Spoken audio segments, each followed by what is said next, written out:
All right, hello everybody. We are live. Great to see everyone.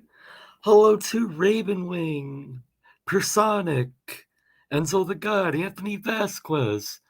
It's great to see everybody. Hi, Jason. Hello, Jason, Shaughn, Carolyn. Good to see everybody. Just gonna give everybody a minute to come in. Get ready. Scott. Hello, Scott. Just give everybody a moment to join before we get into the videos. I have a couple of videos lined up today.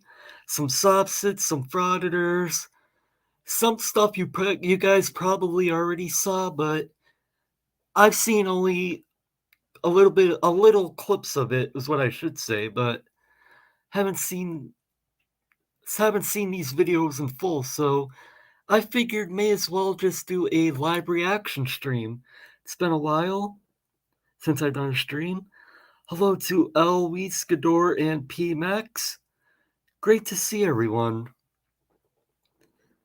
So this first video I have lined up today, which I'm sure you guys have seen by now probably, is the sovereign citizen who argues the right to travel in court. Van Valiant's covered it, Artie's Corporate Fiction's covered it, but like I said, I've only seen a few of these. I've only seen a few clips of these videos. I haven't seen them in full. So I figured, why not just do a live reaction?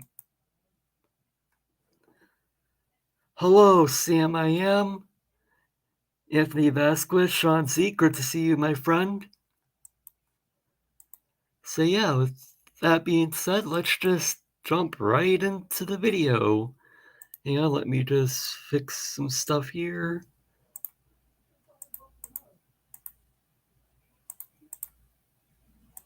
Alright, that's good. Anyway.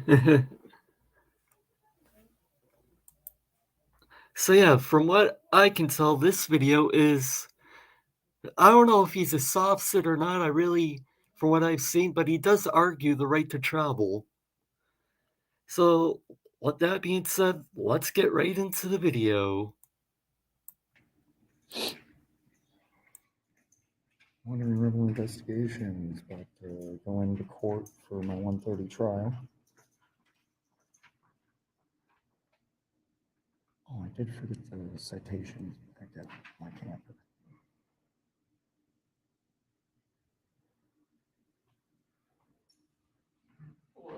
Husband, you here for the 130 trial? Yep. So you were one of the officers on the scene where I got thrown over the dude's trunk? Hey, Roisin, I always butcher your name, but I hope I'm saying that right. Good to see you, my friend. And that's really bright of this guy, like questioning a potential witness before the actual trial starts. Sitting out in the hallway trying to question, like really. And of course, this idiot's gonna try to represent himself. But yeah, Like, really? And if you can't tell I'm being sarcastic, it's like a brilliant move trying to question a witness before the trial actually starts. Did he get cited as well?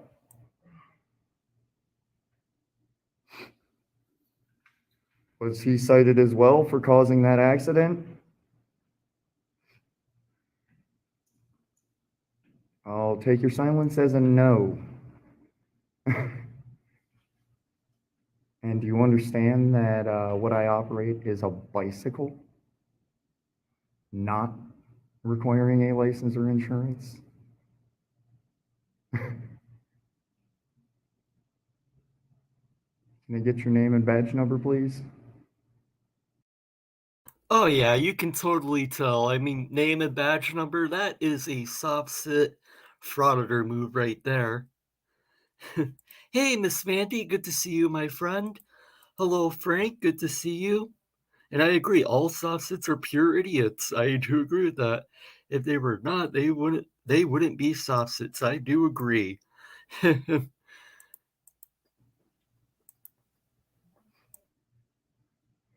Excuse me. Policy number 400-1, subsection A. You must give your name, rank, and payroll number upon request from any member of the public or the department unless you're in an undercover capacity, which you are not. Are you failing to follow your policy?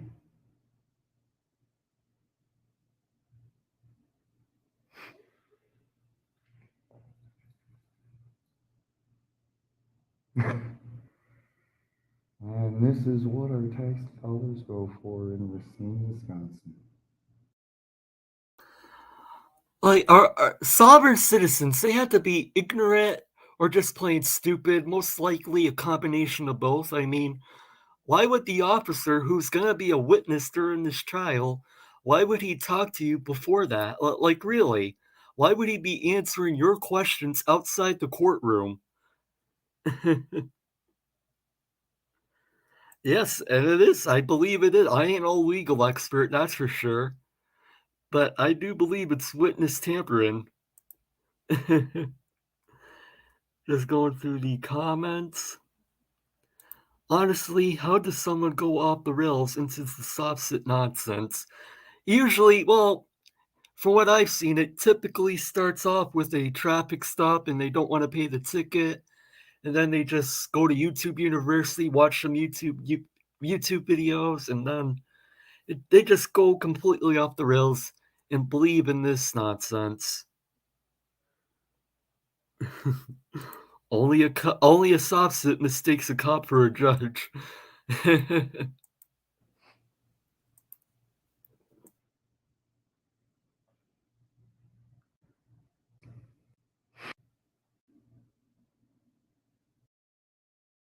Yeah, great content right here, SovCit Frauditor. It wouldn't be a sovereign citizen or frauditor video without dead air, which I'm gonna skip, obviously. I'm not gonna subject you guys to that. Like, really, have any of these SovCits learned how to use, like, an editing software? My guess is no, but like, really, save us the trouble and edit out your dead air, seriously.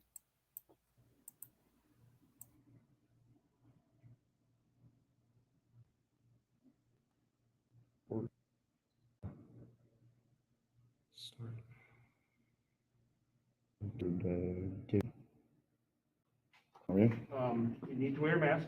I'm fully unable to wear one Oh, you if are. I have one on. We have something actually that you can actually use that's been approved by the CDC. It's not been approved for my condition. And like all SovCits and frauditors, he has some type of illness that prevents him from wearing a mask because that's how they are. Like really. I love how whenever a SovCit and frauditor gets arrested, they're either always sick or injured. And like really, they have the script down to like a pattern, like exactly the same thing every time. PMX, it's not dead air, it's building suspense. Just going through the comments again. Just Dead air provides a great opportunity to fast forward with circus music. Yeah, I agree with that. Hope you're doing good, Casey. Good to see you, my friend. And yep, it's always either their back or shoulder. I agree, Ravenwingg. Ravenwingg. They're always injured or have some illness that prevents them from doing the most simplest, basic things in life. Like, really. And you would think if they really did have an illness or injury that they wouldn't be out there causing themselves trouble. I mean, it's just common sense, but then again, frauditors and Sovcits, they deeply lack both of those. Hey, Jack Gunner, good to see you. No worries, my friend. Hey, everyone. Hey, Marks. Hey, Mark and everyone. Sorry I'm late. No worries, my friend. We just got started. Great to see you, my friend. Hope you're doing well. And thank you to Tani Aye for being a member for 4 months. Calm down. Everything is okay. I'm here. Great to see you, my friend. You know, for some reason, StreamYard still won't let me highlight those member super chats for some reason. Like, you would think by now they would fix that and make it so you could, but I am watching the super chats and stuff like that. So yeah, thank you, Tanny, for being a member for 4 months. Let's get back into the video. Oh, so it's been approved for people that black out when they have things too close to their face and swing on anyone within reach. There's a shield. And those end up too close to my face. I was smothered as a child. What's too close to your face? Anything that gets too close to my face, I've tried those. Those are too close. So I will not force myself to black out and swing on anyone, especially in open court, for anyone's benefit. okay. And that is my human right. I will not commit a crime knowingly and willingly. Paid by Fauci and CDC and the World Health Yes, Organization but as they uses for people who experience blackouts and have problems with asthma. yes, for some people that do. Like I've stated already, I've tried those. They don't work. Okay. They don't work for Alright. everybody. Now we There give is it a no shot. one size fits all for everybody. I'll give it a try. Okay. That's all we're going to do. No problem. All right. And I have no problem more than social distancing. I tell everybody that. Plus, we have all these shields up. Hey, we don't make the rules, right? Health department says. Yeah, but you guys do swear an oath. The health department has advised and decided. And these are I'll what actually be bringing up some case rulings for the court that even if I was in an automobile, which is quoted in these rulings, it is a fundamental right of a citizen to operate in their personal capacity, their private conveyance. In regards to the shield. That's what I'm talking about my case. Well, Oh, I've already gotten, we'll get I to- understand those are all we'll get your okay and all case- that. We'll get to your case Yep. in due time. This is your table. You're allowed to sit at it. Okay. Use any kind of. I'm just paper, pushing my pen, pocket in. I stuff have like that. nothing in my pockets in my I'm not pants moving except for my into- keys. I'm not moving in a way that would. Oh no, I just saw you looking. I wanted to reassure you. I have appreciate nothing it. on me. So. Oh, you can completely tell he's a Sovcit. Like, really. It's the exact same script everyone had. All of them use, I should say. Like, I have nothing in my pockets. Like, dude, before you went into the courthouse, you had to go through security. The officer doesn't care. Like, really.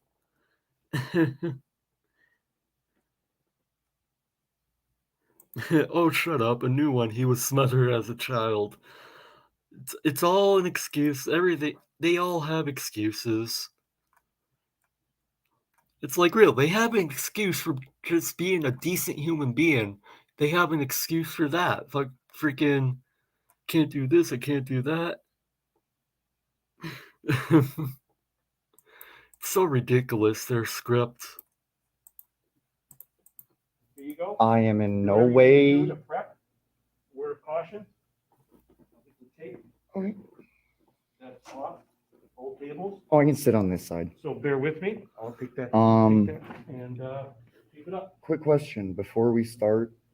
Is there any way I can get a copy of like the evidence that they have against me? Because by the time I was able to get to the police department, get the the information request, I wouldn't have had time to get it.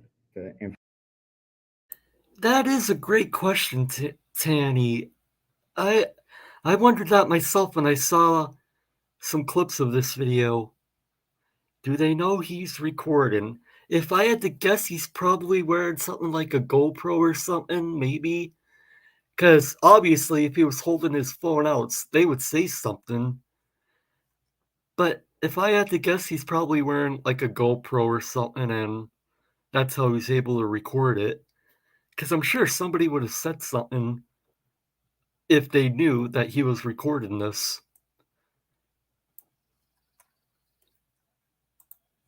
Information before court. And I thought maybe since it was here, I started finding out exactly what I needed to do maybe a couple weeks ago. And I went down, got the paper, I went to fill it out, and then I looked at the time frame and I realized it was too short of a time frame for me to for sure get the information. So I figured if it was right here in court, I might be able to get a copy at least of the police report and the citations. Even though technically those don't matter at this point.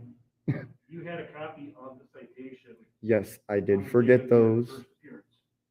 Yes, and I did forget those with my cat. They're in my actual other hoodie that my cat usually rides in. But I knew you guys would probably say something about me coming in with my cat, so I found somewhere to store them. It's not what we would say, it's what the health department wants. So, bear with me. Yep. I just figured at least if I could get the citations and police report. Because I never even received the police report on this.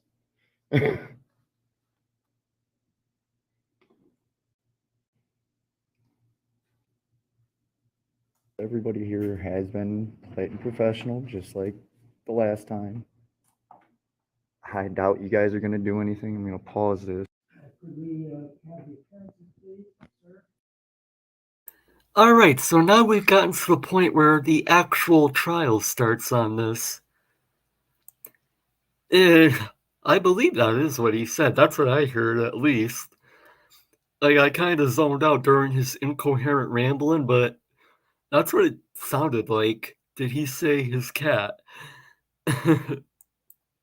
Hey, Jesse West, good to see you, my friend.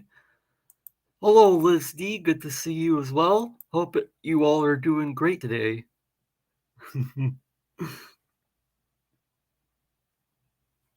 Just going through the comments. And yeah, I know during this trial, I know it's going to be a little difficult to hear the judge because this guy doesn't know how to record properly or the courtroom mics just weren't good enough. But we're just going to have to bear with that. The rest of the audio should be good, though. Richard Kern. And for the city, Assistant City Attorney Robin Ziech. and what is the matter that we are here on today, Mr. DeProsky? Judge, we're here for 2 citations, but before we begin, I'm actually going to move to dismiss one of these citations, and that is for operating a motor vehicle without liability insurance. I don't believe we need to go into that today.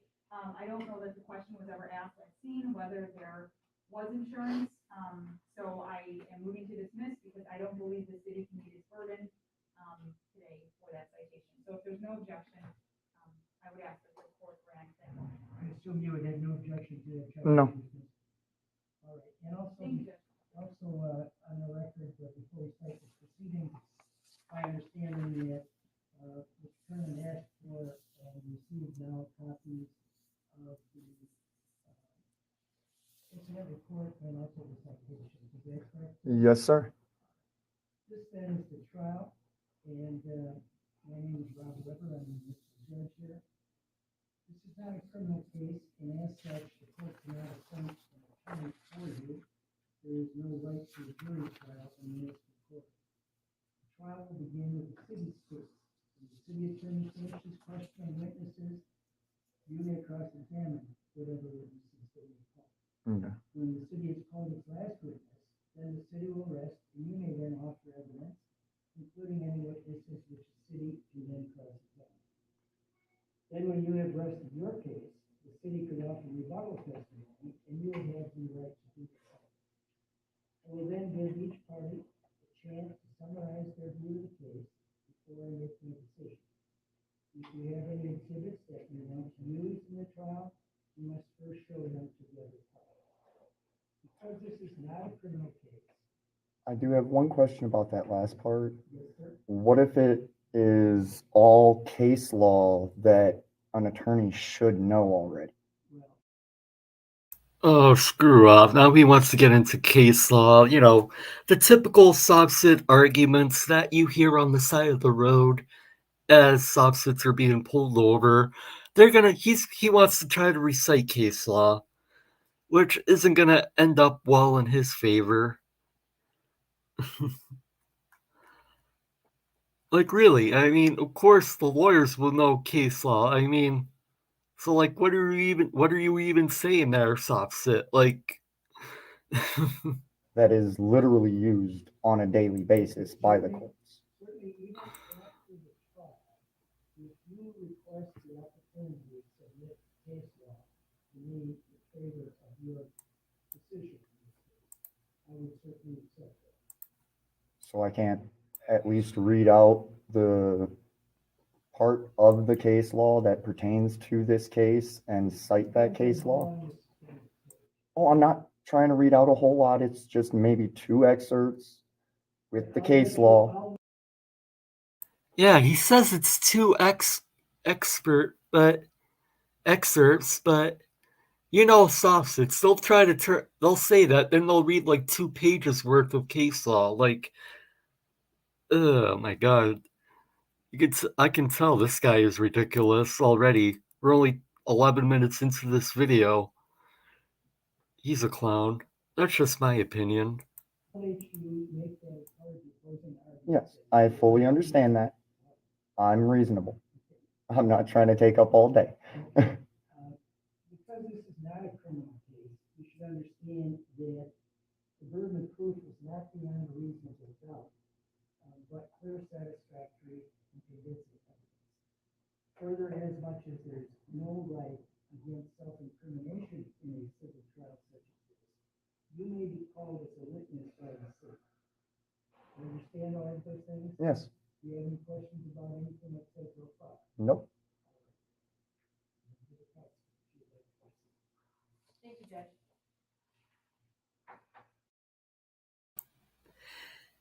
Hey, Jennifer Kline, good to see you, my friend. Hope you're doing well, and hello to King Leo. Great to see you as well, my friend. Hope you guys are doing great today. Just watching a SovCit make a fool of himself in court and waste everybody's time as usual. And this is only for like a motorized bicycle trial. Freaking probably a small fine, just take the fine. But of course, SovCits wants to be stupid. So of course he goes to court and argues it, even though we all know he's wrong. Judge, just. Oh, and I hesitated, I forgot to address the first motion to dismiss with no objection from the defendant. I will dismiss it. Thank you. Judge, I have for both Mr. Kern and you, if this is a copy, I've just copied the statute that is listed, that's listed on the citation, as well as another statute, because I believe that the citation should be amended, which is allowable by statute. And this amendment would be in Mr. Kern's best interest. The Wisconsin statute, section 343.053A, says no person may operate a motor vehicle which is not a commercial motor vehicle upon a highway in the state, whereas subsection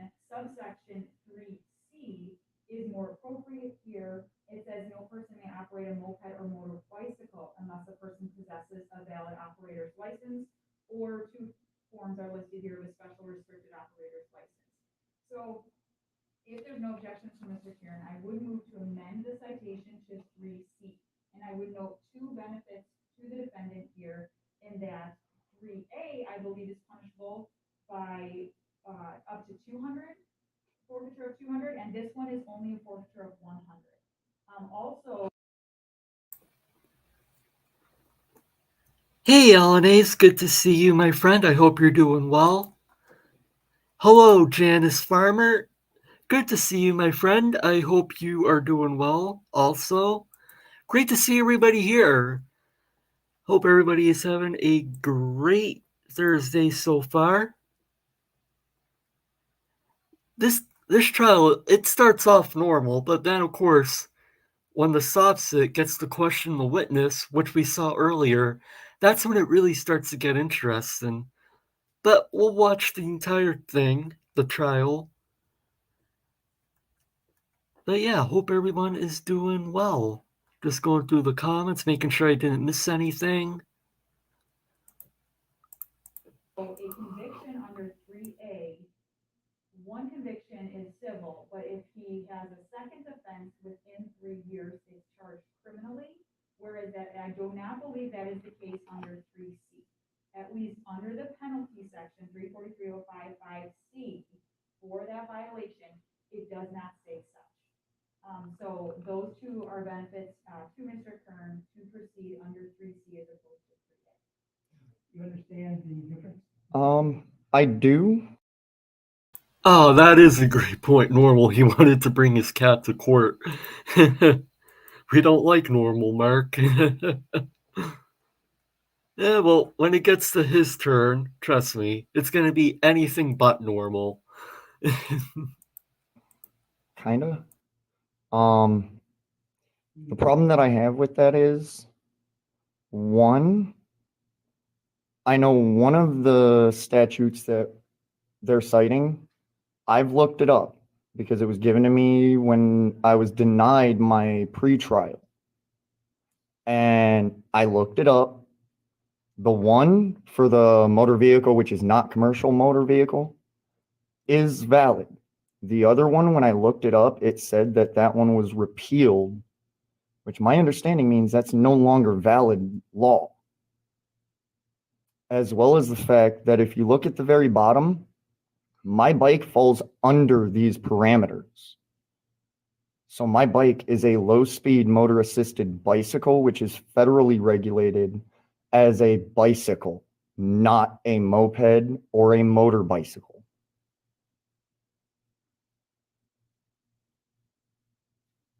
On top of that, and this will get the whole case law out the way right away, every citizen, it's been ruled tons of times over the decades, the right to travel on the roadway is not a mere privilege that can be regulated. It is a fundamental right under life, liberty, and the pursuit of happiness, and cannot be regulated by the government unless it interferes with somebody else's rights. And there we have it, the right to travel. He said it word for word out of the script too. Like, as a content creator, I've heard those lines so many times while doing video editing and working on videos. He said it word for word. You would think by now that these Sovcits would watch each other's videos and realize that this right to travel garbage does not work at all. Like, oh my god. The only thing this dude is he's gonna travel me up a wall. I mean, really, the right to travel.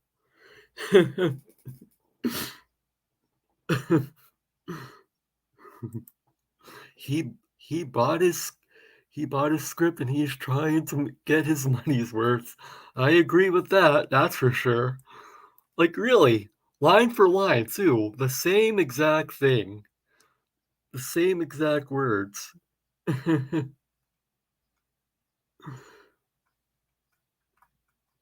Just going through the comments again. But like, really, you really would think though that they would realize the right to travel argument never works. It never works.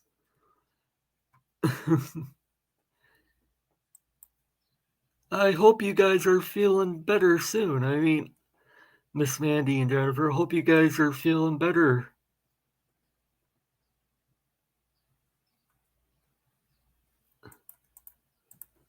And requiring somebody to have a license, registration, insurance, even though they're operating safely, is honestly against all of these case laws, which include Miranda versus Arizona, Chicago Coach versus Chicago, among many others, and that's all I'm quoting on those. But I get back to the point then. Yes. Do you have any objection to the amendment, which appears to be in your favor, to section 3C as opposed to 3A of 343? You can amend it, but even by that and her own definition here, I don't fall under it. Yes, you do, no matter how much you say you don't. Oh my god, like, just because you say shit doesn't apply to you, it does apply to you. Like, hey, Patricia Bradshaw, good to see you, my friend. Hope you're doing well.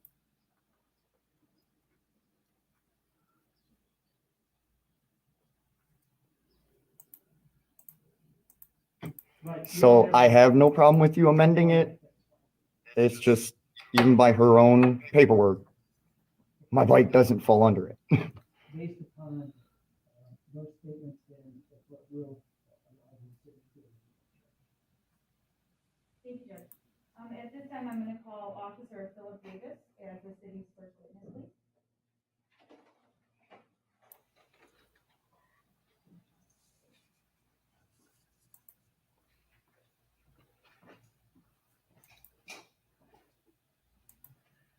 We are getting really close to the good parts where the Sovcit tries to cross-examine this upcoming witness. So that's where things really start to get interesting.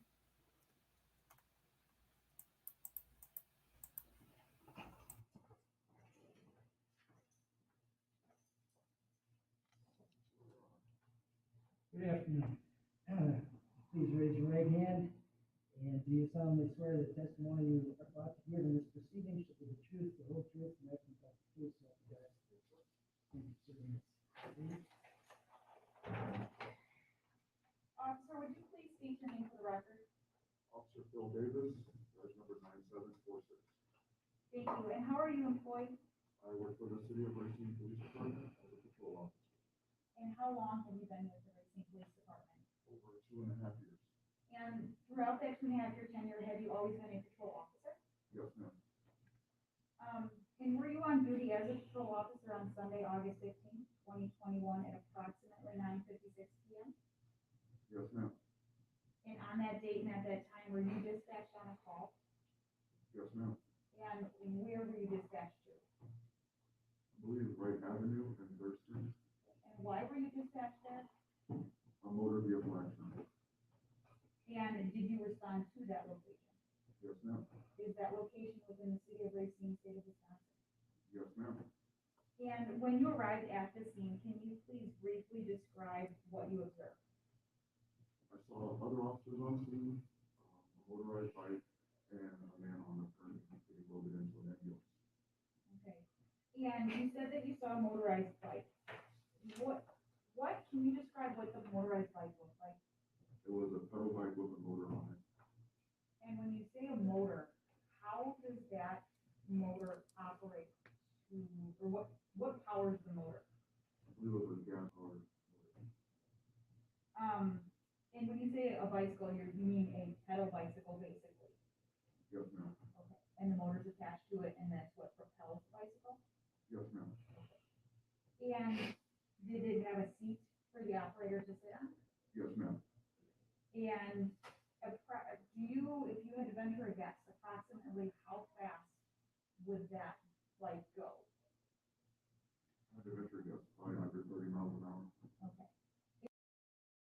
So far, pretty standard, typical stuff you would hear in this kind of a trial. But it does get more interesting like I said earlier, when the Sovcit gets to question this officer, which, if you remember, he tried to question the officer outside the courtroom before the trial even started, so.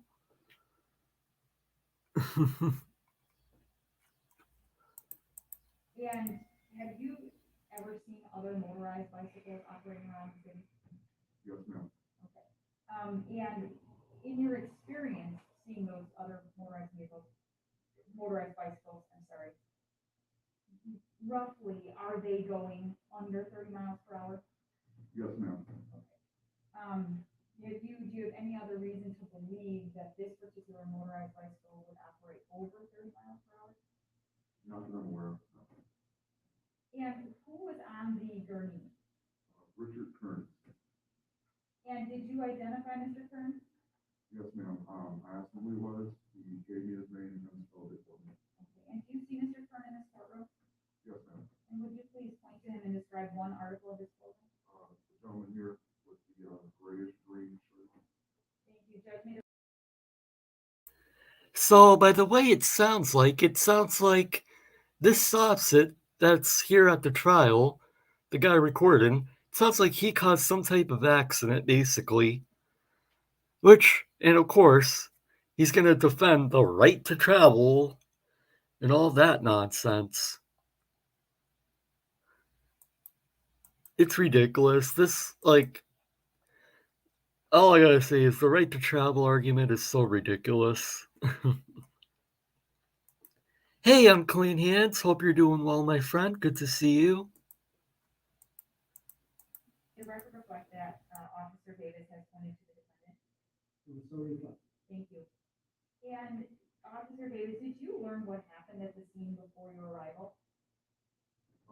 Before my arrival, it just stated that a motorized bike hit the vehicle. When I got on scene, Mr. Kern explained to me what happened. Okay. And how did he explain it to you? What did he say happened? He stated he was traveling eastbound on Wright Avenue. He saw a vehicle pulling out. The vehicle hesitated. He then sped up, and then the vehicle pulled all the way out. He hit the vehicle that was pulling out. And that is a great point, Jennifer. He likely had no insurance because, like all Sovcits, they don't believe in it. And, of course, so they decide to drive without insurance, operate a motorized bicycle. Still, I mean, it's not a motorized bicycle. It doesn't fall like under a car, but you should still, I mean, anything with a motor, I think, should be insured, in my opinion. Of course, though, these Sovcits, they don't believe in it, so, and they have the right to travel, as they would say. Just going through the comments. And yeah, him questioning the officer outside is witness tampering as far as I'm concerned. Look, I ain't a legal expert, but I would say that's generally frowned upon. Hey, just me, good to see you, my friend. They will believe whatever fits their agenda in the moment of doing something stupid. I agree with that. They will always, and they'll just dig their own grave so far down that they don't care. They will defend their stupidity at all costs.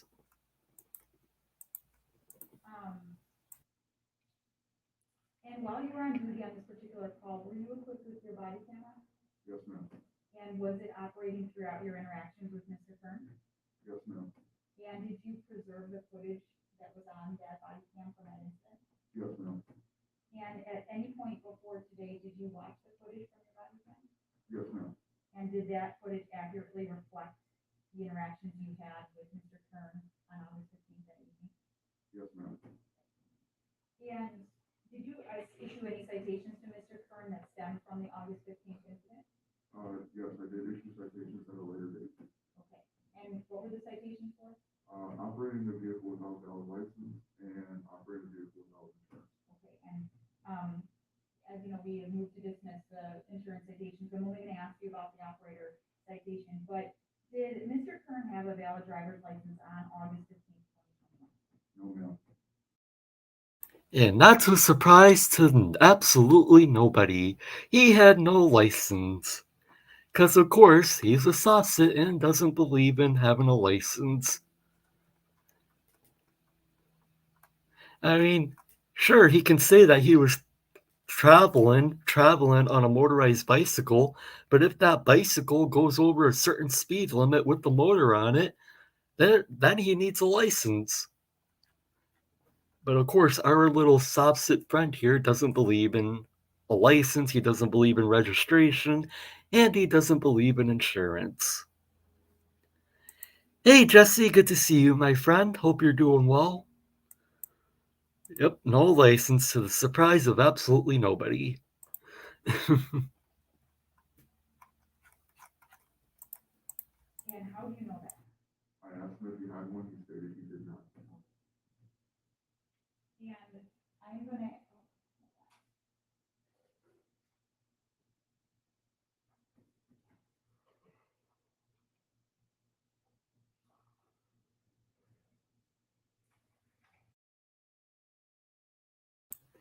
He says he tried for a license for 10 years. Apparently, he can't pass the test. Well, if that's if that's the case, then he shouldn't be operating anything motorized. Like really, if if you took a test over the course of 10 years and you still can't pass it, then you shouldn't be allowed to operate anything motorized at that point. Like, I don't have a license, but I would have to think it's not that difficult to pass, like your driver's test. It really isn't. It's basic. It's basic stuff from what I know.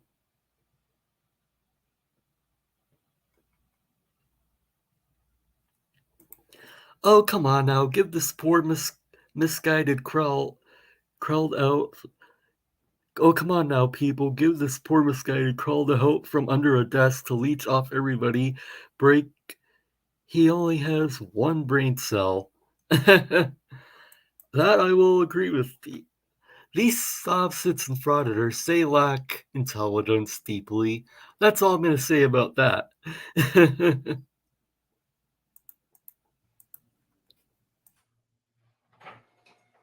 Shaughn, I'm gonna give you a copy of this. This is what I'm gonna hand to the officer, okay? Officer Davis, Officer Hill's gonna show you Officer Davis, sorry, I should have told you that, that's my fault. Officer Davis, I'm gonna show you this document, and I'm gonna ask you if you are able, can you please tell me what it is? This is an NCIC return. And what does, whose information is on that document? Richard Earl Kern. And what is that or does that document reflect, or what does the document reflect? Document reflects that Mr. Kern was not issued a Wisconsin driver's license. Ever? He's never been issued a Wisconsin No. driver's license. Okay, so, based on him never being issued a license based on that document right there, then we can deduce that he did not have a valid driver's license on August 15th. Yes, ma'am. Okay, thank you. Judge, I have written Exhibit A on there. If there's no objection, I would move Exhibit A, the DOT record of Richard E. Kieran and student. Any objection, Mr. Smith? No, because I've never had a license. I'll openly admit it. Of course, he proudly, openly admits he's never had a license. So, like, really, how do you expect to win this case then? Like, you just admitted that you never had a license. Like, that's not gonna help you.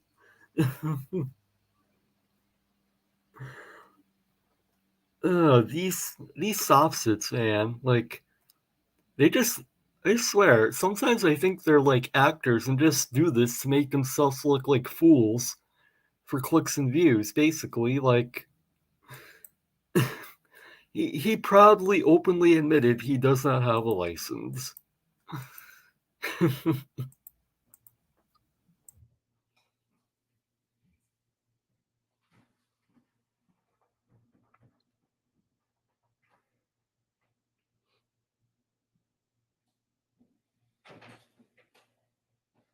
Officer Davis? Remember, P-Barnes' best Sovcit buddy did all this shit over a bike light. I do remember that. They turn the smallest things and just dig their hole deeper. Like, really. Hey, Ziggy for the facts. Good to see you, my friend. Hope you're doing well. And hello to Granger Renfrew.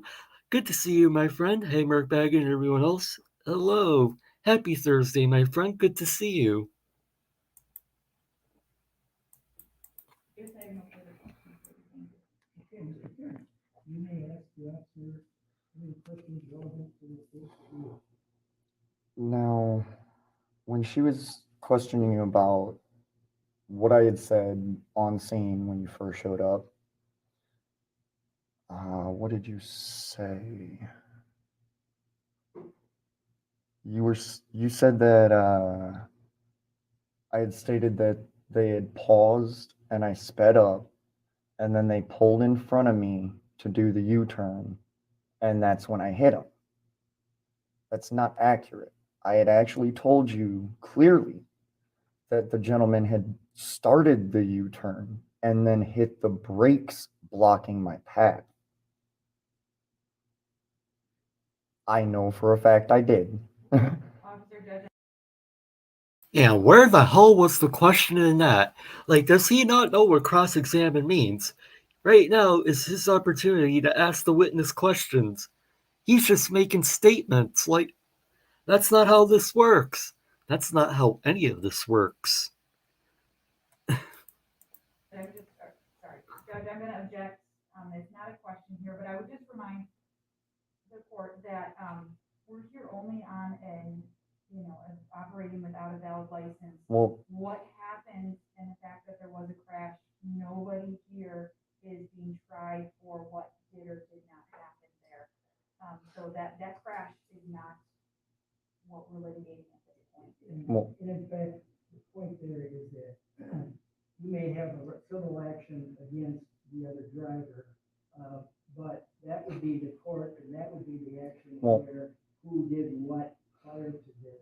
the issue I have with this is I'm trying to establish his credibility. I see multiple omissions in his report.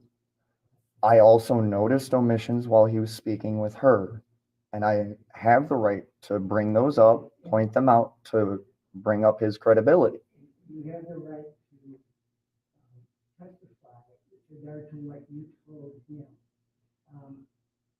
Not to argue with him about what he said or you said, but if you have a question, you can say, did I not tell you this? Okay. So did I not tell you that the gentleman started the U-turn and stopped blocking my path so I could not pass?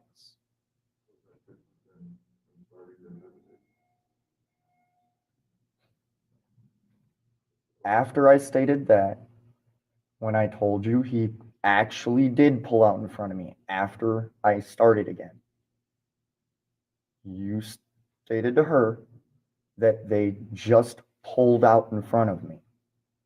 They didn't just pull out in front of me. Did I tell you that they pulled out in front of me and then stopped blocking my path? Okay. You know, it's like the saying goes, he who represents himself has a fool for a client. Like, really, if he wanted to take this to trial like he has, he really should have just gotten a lawyer who actually knows what they're doing. He's just asking ridiculous, irrelevant questions. He's trying to deflect from the fact he has no license. The rest is not a factor. And I agree, Janice. I agree with that. His credibility is not in doubt. His credibility is not in doubt, Looney, but yours is another matter. Yeah, I agree with that, that's for sure. This Sovcit has no credibility whatsoever. Sovcits are unable to understand that not everyone believes They're baseless assertions. Yep.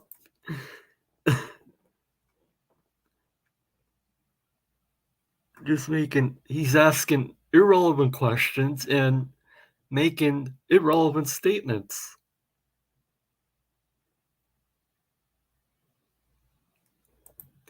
If you're gonna argue a case in a courtroom, maybe have a basic understanding of how procedures work. Yeah, I agree with that. If I was ever in court for anything, I mean, I know I would have a lawyer. I wouldn't be an idiot trying to represent myself.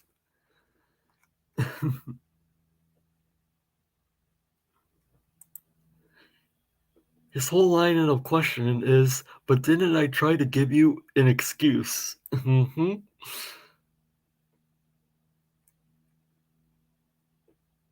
Just going through the comments.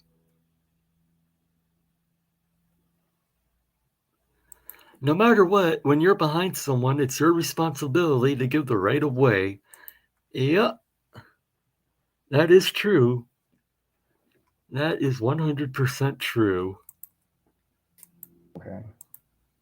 The next section is about the working light that in your report you said no operating WIS.A approved light could be located on the bicycle. Yet there's no mention of the fact that I had multiple bicycle lights that were affixed. Or did you observe the bicycle lights that were affixed to the front of my basket that had smashed into the car? I observed lights on the bike, but I didn't observe any Wisconsin DOT approved lights on the bike, as stated in my report. So is a light that is sold specifically for bicycles Wisconsin.A approved? Objection, Judge. The relevance here is, I'm struggling to find it. I understand. The relevance- You have a credibility, but for the record. The relevance is also that they're trying to assert that I wasn't able to be seen. I mean, yes, it doesn't directly affect the license issue, but one, it goes to the credibility, and two, it goes to the fact that I believe this whole thing, because I know for a fact Racine County has never cited a bicyclist for this. No one on what I operate. They're gonna object. These are statements. We need to stick. Well, and I'm trying to speak directly to the judge because you brought something up. Again, that's not how it works. Like, really, right now you're supposed to be questioning the witness, not trying to make arguments to the judge. Like, hey, devil's advocate, good to see you, my friend. I hope you're doing well. Like, really, like, he's supposed to be questioning the witness, but he's trying to make statements to the judge. Like, no, it's not what you're supposed to be doing.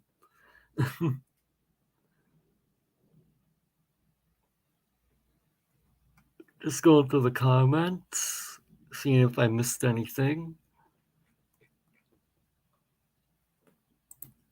Understand your point. However, this is really more argument than it is So- a question. You did ask him a question, and he said he did see lights on the bike, but not what he considered. And it's common sense that any bicycle light that is sold as a bicycle light Again, is Wisconsin.A approved. this is, again, something you can argue to me, that is correct. But, Yes, but he's saying he did not observe any WIS.A approved lights. And he is now trying to say that the bicycle lights that are WIS.A approved, that he never inspected except for just to take a 2-second glance at, he's trying to say that those are not WIS.A approved when he did not do anything to verify. He only took a 2-second glance, and them saying that there were no witnesses is a lie. again, we're getting into the realm of argument. Okay, then let me ask the question. did you guys actually question anyone besides me and the one actually operating a motor vehicle? I did not know. I can't speak to other officers on scene.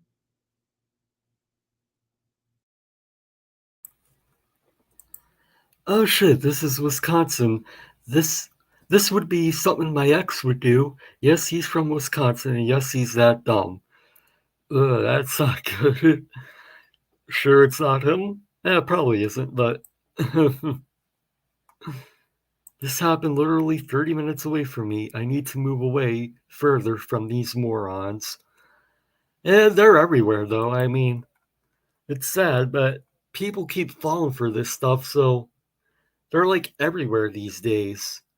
I mean, hell, the rise of the Moors incident that happened about half an hour from where I live. And it's sad. There's more and more of these morons that believe in this stuff.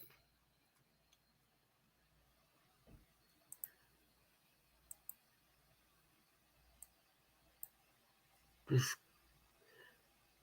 testifying instead of questioning again. Yep. Because he doesn't understand how court works. He has no basic understanding of it. Okay. Well, it seems to me like this is just a railroad, so basically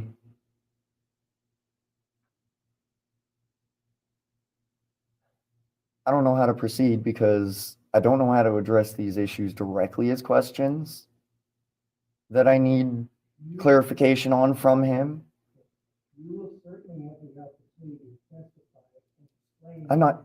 From your viewpoint, what you did to qualify as a licensed driver or didn't do, or why you didn't need it, or whatever. I'm trying to show that I gave clear information to him. He says he properly stored his body cam footage.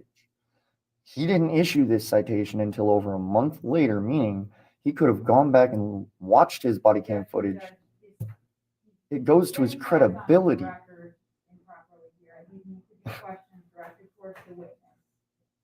Well, when you guys are talking directly to me or... You can ask, did you do something within that month to verify this or questions of that sort? Okay, well then, what, if anything, did you do besides looking up NCIC to verify whether I was required to have a license while operating what I'm operating? You know, it's very simple, Mr. Sovcit. You're in Wisconsin, you were traveling with a motorized bicycle, and under their laws, you need to have a license to do that. It's really that simple. Like, really, just because you don't agree with the laws, it doesn't make you exempt from them.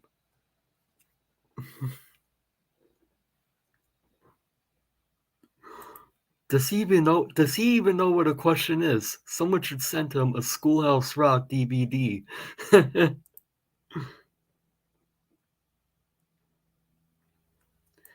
He admitted he didn't have a license, and his only hope would to be the cop wasn't on duty or jurisdiction, or his bike didn't match the Wisconsin code.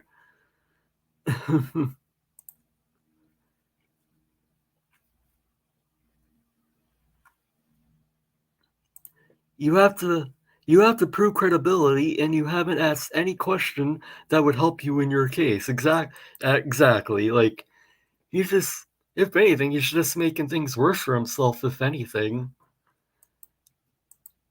Outside looking up NCIC, I spoke to a traffic investigator about the incident, and he stated as well that in order for you to operate a motorized bike on the road, you have to have a valid driver's license and a required endorsement. If it goes over these parameters, so you were misinformed. Objection, Judge, that's a statement. Drawn conclusion. Okay, so, okay, my question then, based on this, and if I don't know how to proceed with this to have him take a look, but based on this information that I was handed by her, it says that what you were given was partial information. Can I have him take a look at this? Judge, if I might clarify, Mr. Kern, that is something that I drafted as what I believe And it's, is the law that is relevant for today and the elements. So that is nothing that the officer had beforehand, and I gave it. to the yes, court. but It's he almost as- spoke to somebody who supposedly had this information and was misinforming him. So I just want to get clarification that at the time, yes, he did take action because he was misinformed, because I do need it on the record so that when I do go to look for it, I can go and find out who is giving out that misinformation, at least to have it corrected. And that's why I'm asking if he was misinformed after he looks at this, because then that right there would also say that the whole thing should be taken out, because did you do any? Judge, I'm gonna object here on speculation. The officer Well- can't testify as to what somebody So, gave him. I was about to ask a question, you cut me off to say I'm speculating. And really, I'm trying to give you something. I understood that I was messing up by saying it the way I was changing it to a question, and I got cut off. And I understand you're not a lawyer and you're not a representative here, so I'm trying to give you some leeway. But he can't tell you whether or not he was misinformed unless someone else has told him that he was misinformed. Someone other than you. Mr. Kern, Paperwork provided by a court officer that would show him that he was misinformed, so that he could now make an informed decision on whether he was misinformed or not. I heard earlier I can submit evidence. This was given to me by a court officer. If this can't be trusted, then how can anything she says be trusted? And I understand the credibility issues. Okay, I think- And that's why I'm asking, how can I have this submitted so he can look at it and say, okay, either I was or I was not misinformed before issuing this? I'm going to In my opinion, he is completely misinformed. This Sovcit has no idea at all what he's doing. This is why you should never represent yourself. Just take a look at this video. Like, he has no clue what he's doing. He doesn't know how objections work. He has no clue what he's trying to even do himself right now. Like, the parameter says that over 30 miles an hour is a motorcycle. He clearly describes his bike as just a working moped.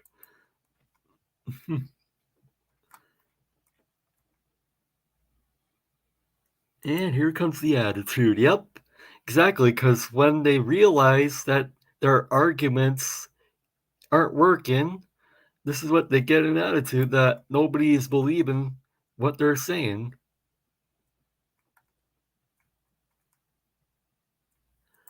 Seems like all of them can't follow laws and behave in a civilized society, so they fall into this crap to justify their behavior.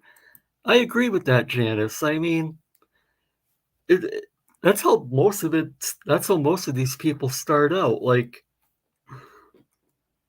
it's ridiculous. They're all ridiculous, in my opinion. Hey, Zerzus, good to see you, my friend. Hope you're doing well. Yeah, I've been live for about a little over an hour now, just watching and making fun of some Sovcits.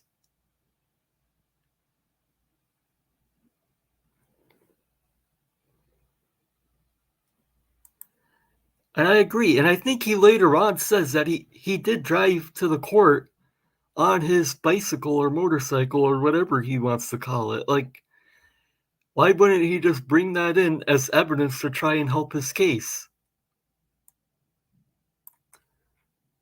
He is completely clueless. That's all I know. He is completely clueless.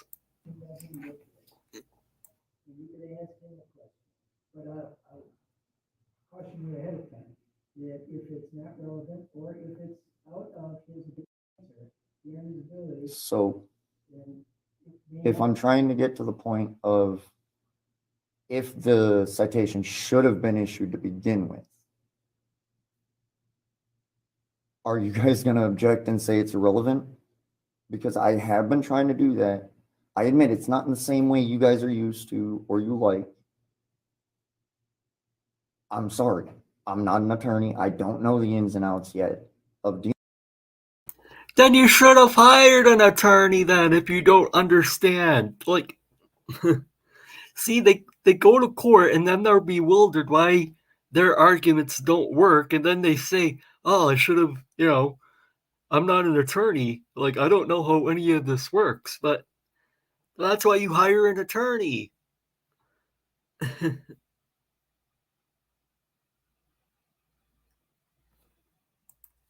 Dealing with this because I'm just starting off. This is my first time dealing with a civil citation in court. No. So I'm trying to do my best. Show on the paper and ask him a question, I'll rule on whether or not it's admissible after I hear the objection of any from.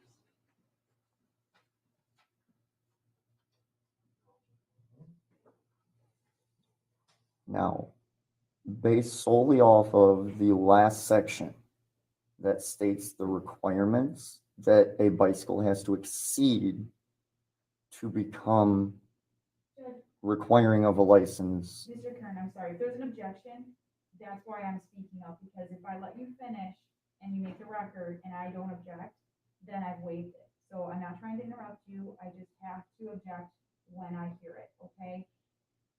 Because you don't have any foundation for this. This is a document that I drafted and I gave to the court and the defendant.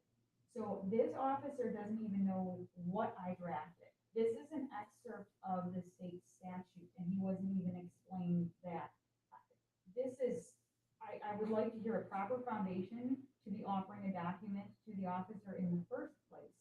And I'm struggling to see where this is going. To, one, establish whether this should have been issued in the first place. I wouldn't be surprised at all if this guy follows broken system, broken trust. Like really, I mean, they watch these videos and think that this nonsense works, so they try it for themselves. Like, it's just a big rabbit hole. Like, they don't know what they're doing, and it, and he thought this was a good idea to record it and then publish it for the world to see. Like, it's mind-boggling that they think this is a good idea to record themselves, making themselves look like fools. Like, they lack common sense, simply. Two, to establish if any officer did any kind of investigation to determine whether my bike actually exceeds those requirements that she brought to court to cite. Because if I don't exceed the requirements that she's citing and bringing into court as her, whatever she's entering it as, she's the one bringing it up. She's the one making it relevant to this case. So me bringing it up and asking about it and asking to be able to question it is relevant. I'm going to ask this question. We believe that you're misinformed as to what the law is. Thank you. That's all. That wasn't my only concern over that, though. My other concern. Admissible question without any other foundation. I'm not going to allow this to go any further. So I can't ask what kind of investigation was done to determine whether my low-speed motor-assisted bicycle that is federally regulated as a bicycle, what investigation was done to determine whether it needed a license or not? Was there any other investigation done to the best of your knowledge? No, sir. Thank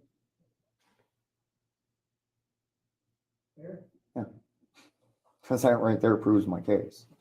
So, You have to prove it requires it. Do you have any other questions?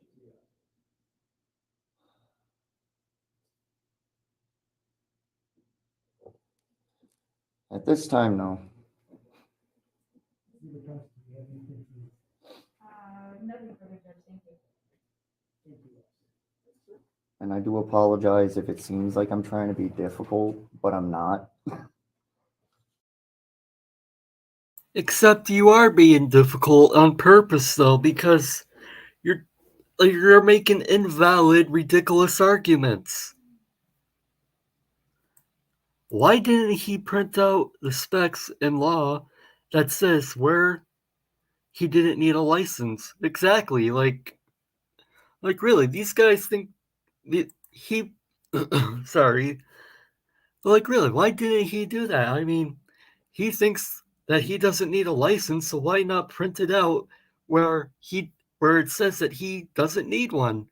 Exact, because it does not exist. Like,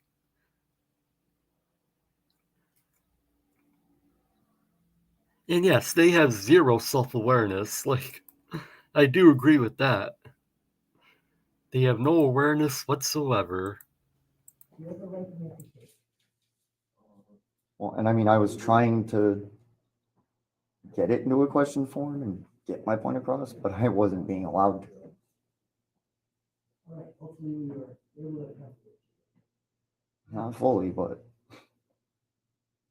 Any other witnesses that we may have?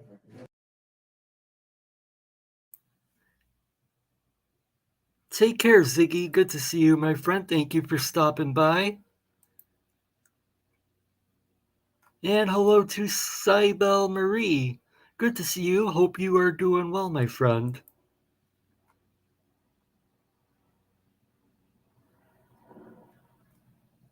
Welcome to Fantasyland, exactly.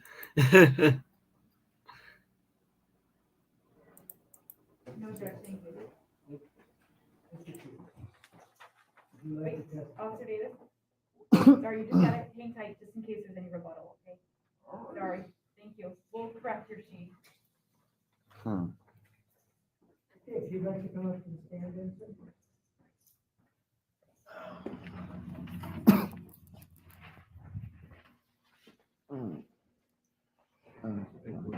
no.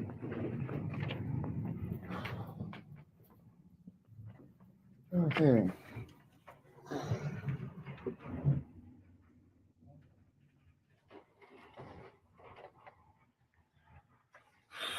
You want to file an adversary, or you just want to testify? Yeah, he doesn't have any. Okay, go ahead. Essentially, like I've stated, I've looked up the law on what I operate. I made sure of that. I've been doing the research for about 8 to 10 years now. Watching YouTube videos is not research. Like, YouTube University isn't a law school. What I operate is 49 cc's or under. It goes no faster than 20 miles an hour with a rider of 170 or 70 pounds on level ground. Take care, Jessamy. Great to see you, my friend, and thank you for stopping by. Or just the power of the motor. It can exceed that if you're pedaling. Now, on the scene, I had told this officer and any that were around that I was going between 15 to 20 miles an hour when the accident occurred. I told him that about half a block away, I saw the guy go to pull out, but he stopped. No lights came on, no nothing. He sat there the whole half a block. So I started pedaling again, getting back up to 15, 20 miles an hour. I had 2 lights on the front, 2 solar lights on the back, plus a turn signal laser light on the back. And the front lights were actual bicycle lights bought at a store that were smashed by the accident. Is this the guy with the motorized bike? He is a fool. Yes, it is, and I agree that he is a fool. That is definitely for sure. Is he wearing a body cam? I think he had. That's the only thing I can think of. He's wearing a body cam, because I doubt the judge, if they knew that he was recording, they would say something like, he has to be wearing a body cam, in my opinion.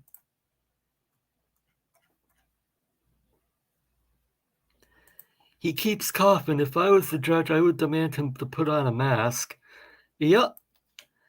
And of course, then he'll just say that masks are unconstitutional, and then he'll start arguing that nonsense that wearing a mask like violates his rights because God forbid we're in a global freaking pandemic, freaking, because he only cares about his rights, not nobody else's.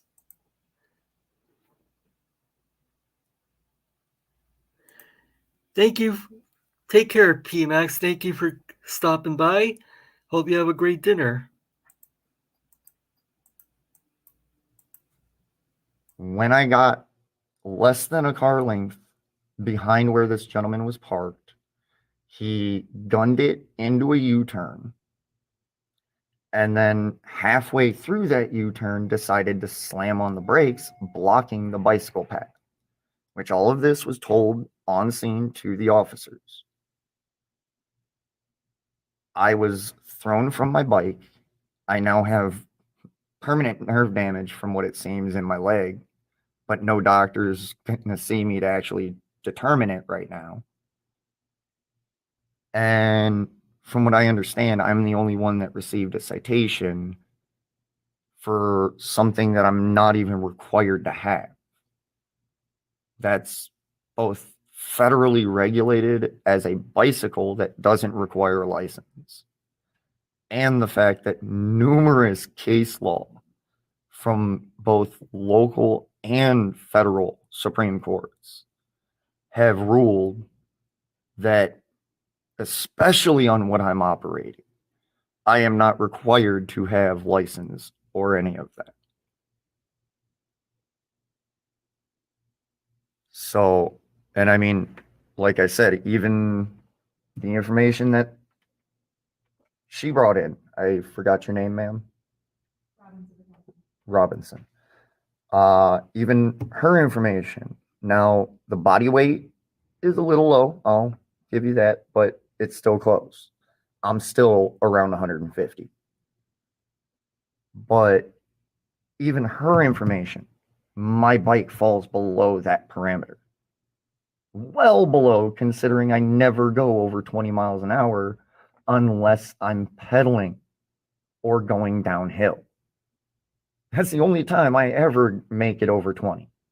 And I make sure that because I have a phone mounted with a speedometer app on it that runs on or offline. So I have a speedometer 24/7, whether I got internet or not. He has permanent brain damage. He was born with it, and it just keeps getting stronger. Yeah, I agree with you there, Jesse. I definitely agree with you.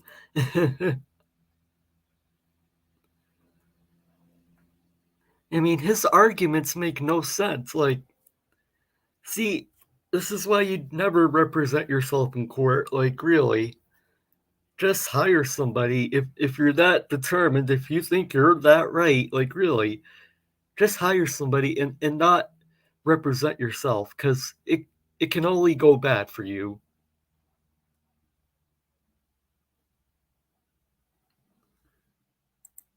Remember, he said he has a condition that no doctor recognized him for not having to wear a mask, just like his nerve damage. No doctor will see him for that. I call BS. See, he just keeps flipping and flopping his story. I do everything I can to be safe on the roadway. And I mean, literally in the past 8 to 10 years I've been trying to get an operating motorized bicycle, I admit I have been hit numerous times, mostly when the bike wasn't running, when it was before it actually got running. This last time, it was running. I literally had nothing to do with this. Only reason I can see why I'm receiving this citation for a citation I should never receive for what I'm operating, which what I'm operating is right outside if you want to take a look after court. So he just admitted that he drove the bicycle there to the court, even without a license. Like, he's just digging his grave deeper. I've said that before, but he just keeps digging his grave deeper, seriously. Hey, PJC, good to see you, my friend. And hey, Danny, good to see you as well. Hope you guys are doing good.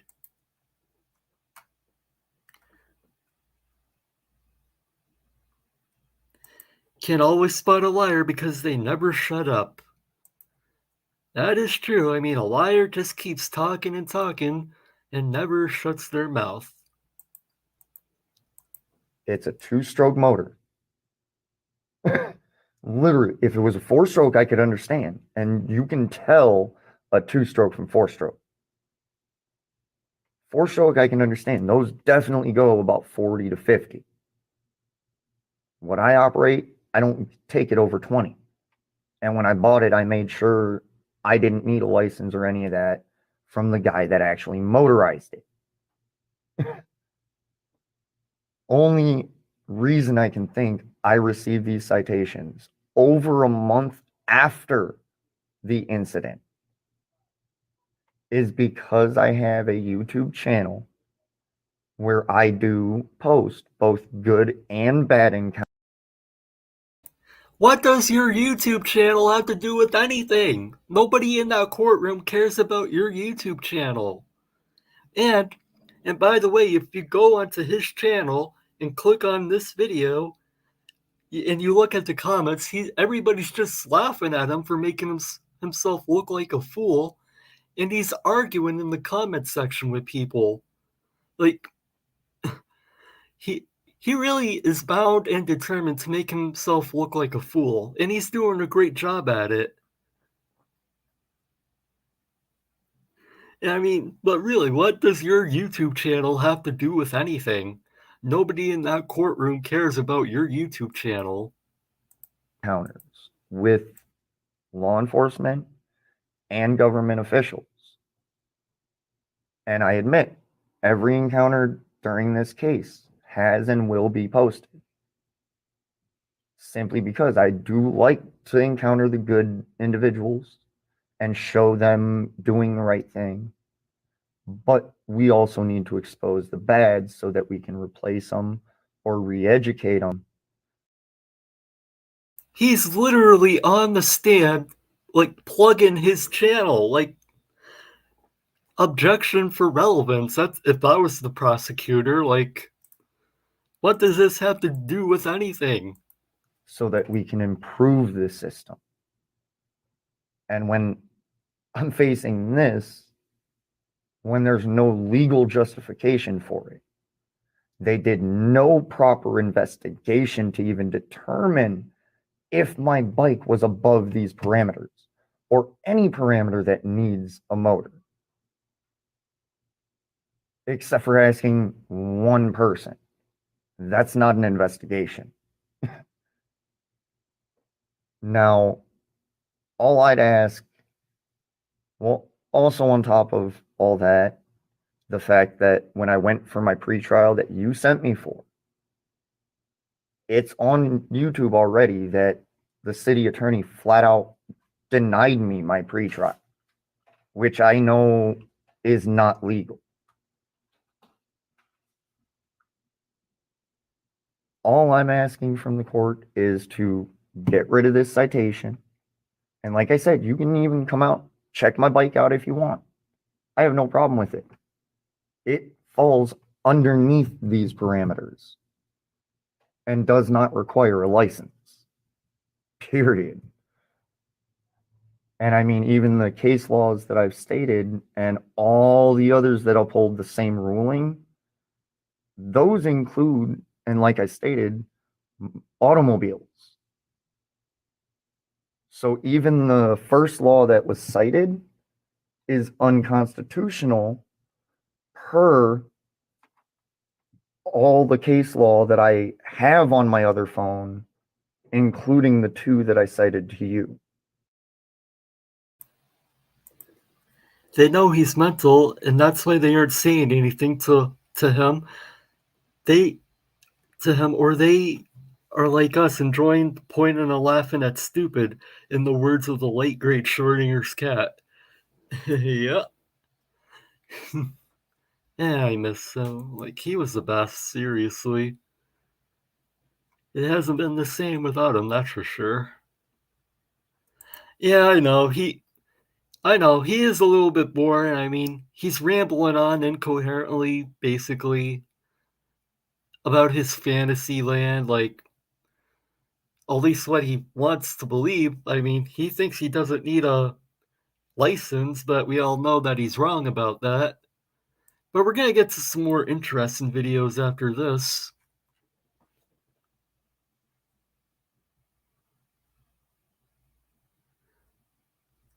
Most adult males would get a job, get a few paychecks, and buy a car to take care of his family. Not this nut. Well, he doesn't know what the meaning of work is. Like, him making videos for YouTube, I mean, he's trying to, like, get money off of YouTube, but it's not working for him. Just going through the comments. Hey, Carolina. Good to see you, my friend. Hail, I've been away for several days. Hope you're doing good. Hope you're doing well. Good to see you, my friend. And I hope you are doing well also. Would you hire this nut? As a lawyer? Hell no. I mean, I wouldn't hire him to mow my lawn, let alone represent me in court. To the court, because of the fact that in non-commercial capacity, it is a fundamental right under life, liberty, and the pursuit of happiness to travel on the roadways. And that's been upheld every time it has gone to the Supreme Court. Yeah, you can travel on the roadways by walking, riding a bicycle that doesn't have a motor on it, taking a taxi, Uber, Lyft, etc. But to operate a motorized vehicle, you need a license. I'm not trying to push for that to be thrown out. I understand that's a bigger process. I'm just hoping that the court will actually uphold justice and remove this citation for the operating a bicycle without a license, which everyone I talk to about laughs at that. Even looking at the bike, they laugh about it. So that's all I have to say. Any questions? Did you put gas in the motor, Mr. Kern? Gas and oil mix. Thank you. Nothing further. Thank you, Mr. Kern. I would like to also clarify that the other thing that makes it a low-speed motor-assisted bicycle is the fact that, one, it has two operating pedals, the fact that you cannot start from a stopped position and just straight hit the gas and go. Hey, Joshua Lee, good to see you, my friend. I hope you are doing well. Great to see you.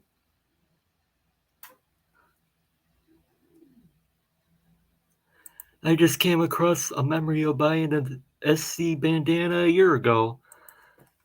Yeah, it's amazing how quickly things can change. He was the best, like I said. I mean, I miss him. You have to pedal it in order to get up to a certain speed before kicking the motor over. Otherwise, it'll turn the motor off and lock up the back tire. So you can't just hit the gas and go from a stop sign or any of that. You have to pedal it to even start the bike. And that is another thing that classifies it as a low-speed motor-assisted bicycle. So, Thank you, sir. yes. Appreciate that. Any further witnesses you wish to call, Mr. Brett? I would have had some, but I wasn't able to get a hold of them for court today. And that's actually witnesses to the fact that the officers only talked to me and the person in the car that caused the accident, no one else. But since I couldn't get them to come today, all I can do is assert the fact that I've been informed that by numerous people that actually live on that block. All right, thank you. Yes.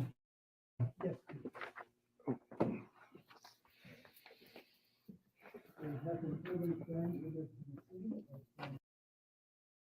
And you know what the sad thing is? Right now, he's walking back to the defense table thinking he just made a great case, when in reality, we all know that he just made a fool of himself. No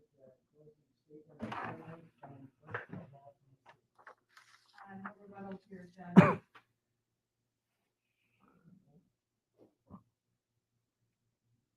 No rebuttal. In that case, could you just summarize your position for us? Thank you, Judge. I just want to say that 2 citations were issued here. Mr. Kern stated they were issued a month later, but I would say that that's well within the 2-year statute of limitations. We proceeded with only 1 today. There wasn't any testimony other than from Mr. Kern in regards to the actual accident that occurred, because it really is irrelevant in regards to the citation that was issued. The way I see it, after breaking down this particular statute, this defendant within the city of Racine operated a motorized bicycle without a valid license. Wisconsin statute section 343. I believe his channel name, let me look. He calls his channel Wandering Rebel Investigations. How about he investigates why he's making himself look like a moron? That's more like it. I'll put it in the chat. It's Wandering Rebel Investigations. Let me put that in the chat.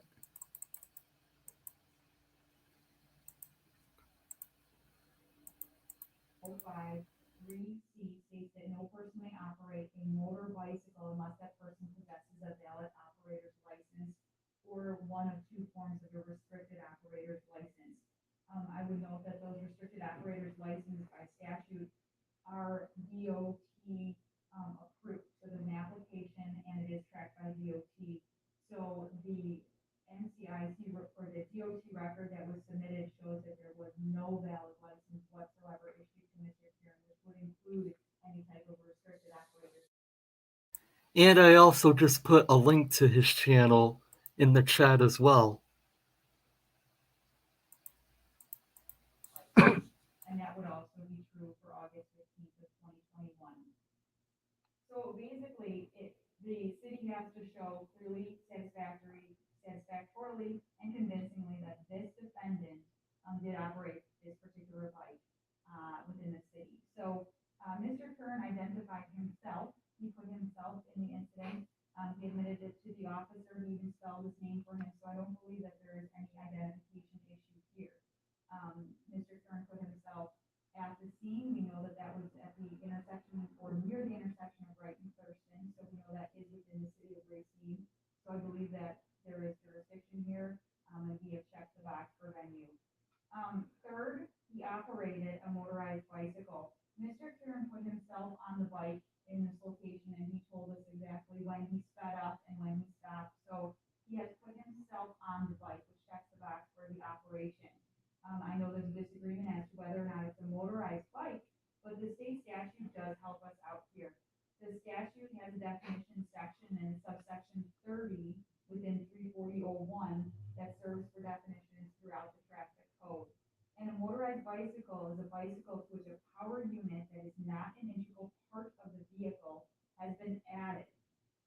we have a bicycle, according to the officer, a pedal bicycle, where a gas and oil combination is added to the motor to propel the bicycle.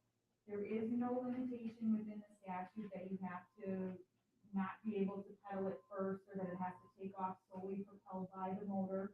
It just says that it has been added to permit the vehicle to travel at a speed of not more than 30 miles per hour. So Mr. Kieran has given us his weight, which includes a 150-pound rider on a dry level surface. But the key here is that it goes not more than 30. It doesn't say between 20 and 30. It doesn't say less than 20. It says not more than 30. So based on the officer's testimony and Mr. Kieran's narrative, he basically is stating under the Wisconsin statute that he did operate a motor bicycle. So, and I believe I skipped or I mentioned the fourth element first when I said without a valid license. The Exhibit A, which was entered into evidence.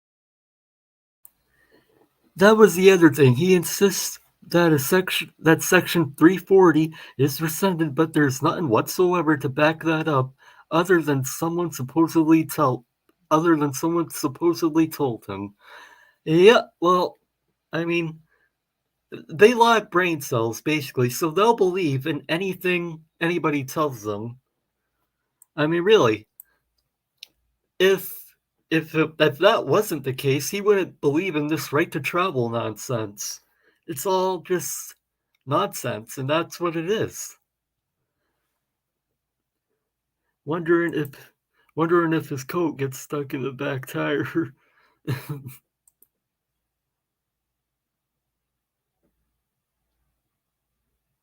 Hey, TNT and PIR, good to see you, my friend. Finally managed to catch one of your videos in real time. Achievement unlocked. Great to see you, my friend. I hope you're doing well.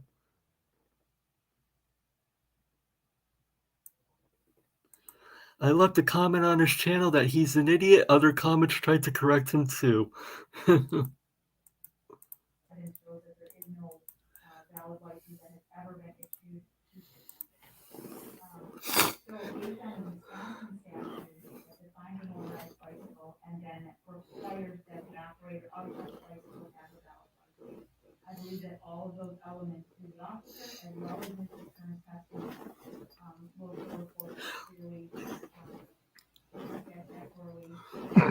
that he did violate Statute 340.5. And I just wanted to note that there's a description. Mr. Kieran put a lot of emphasis on how fast his bike or wet or however. It doesn't go very fast.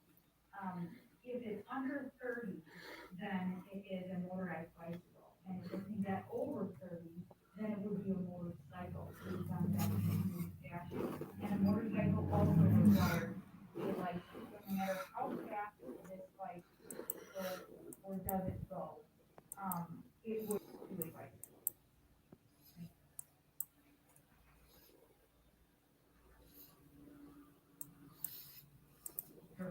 You may,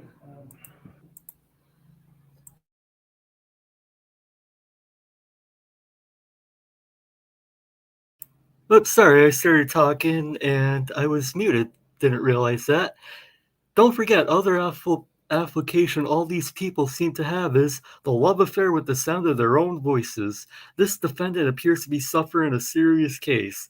Yep, these Sovcits and Frauditors definitely, they love the sound of their own voices and won't shut up for a second. Like, they love spewing their nonsense all over the place, basically.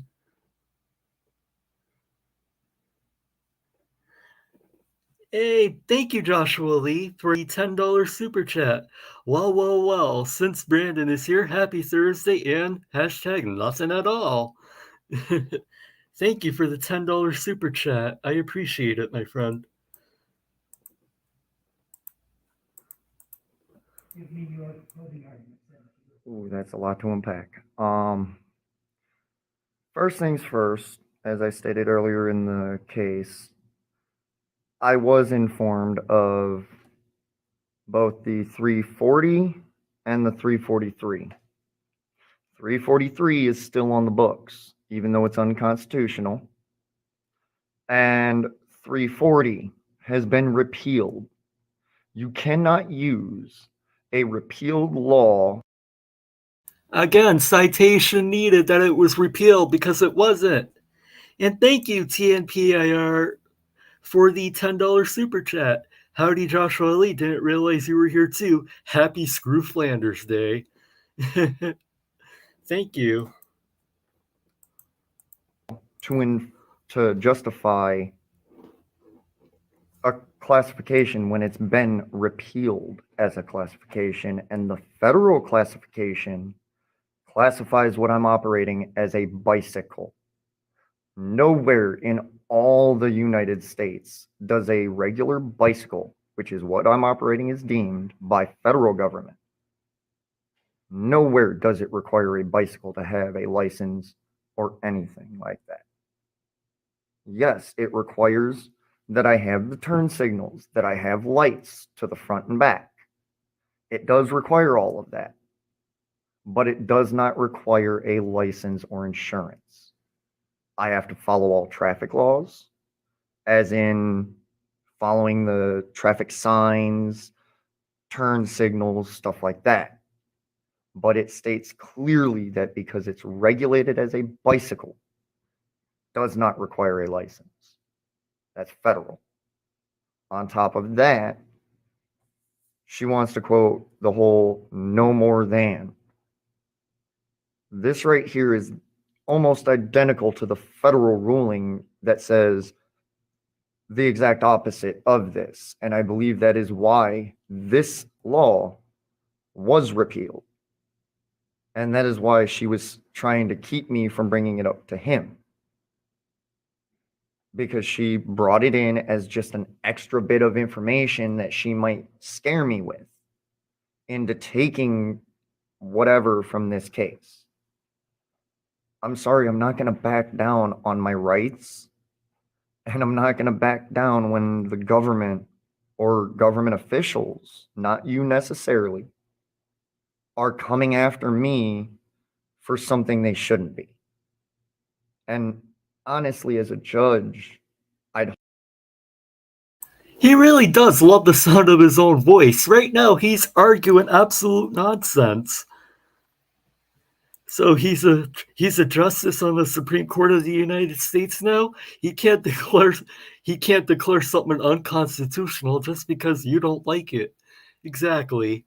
It's like, but these Sovcits never learn. I mean, they'll continue saying this garbage, But it does provide us with great entertainment. The fun of a live stream accidentally muted a mic. Yep.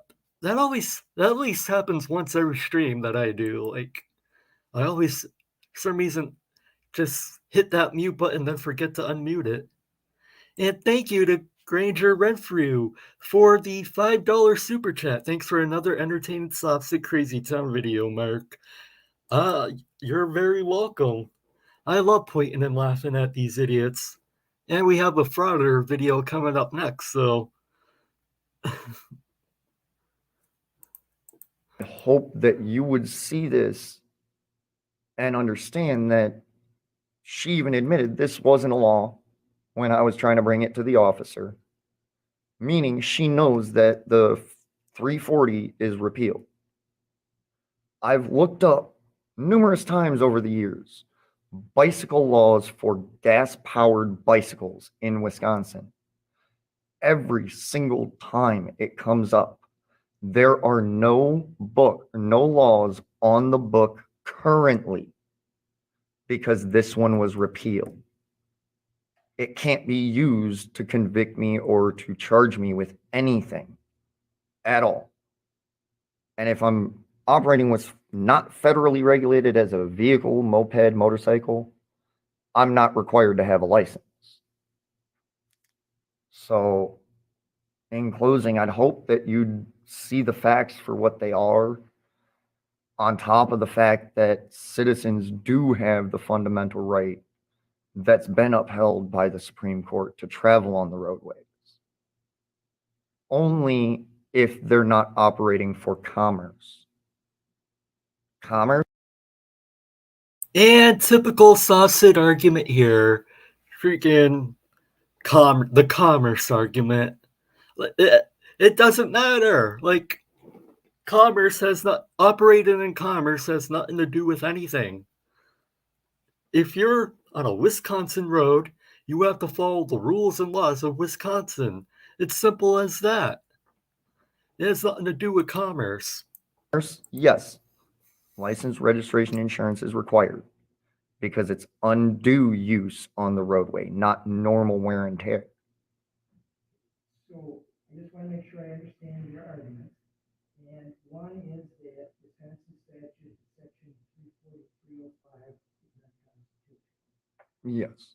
And number two. Well, the way it's written is. Okay, and number two then, that Wisconsin statute, section 34001 has been repealed. That's all my research points to that, yes. And I've tried looking it up. And again, just for the record, watching some YouTube videos isn't research. YouTube University isn't a real law school. Up different times. I just looked it up yesterday. Judge,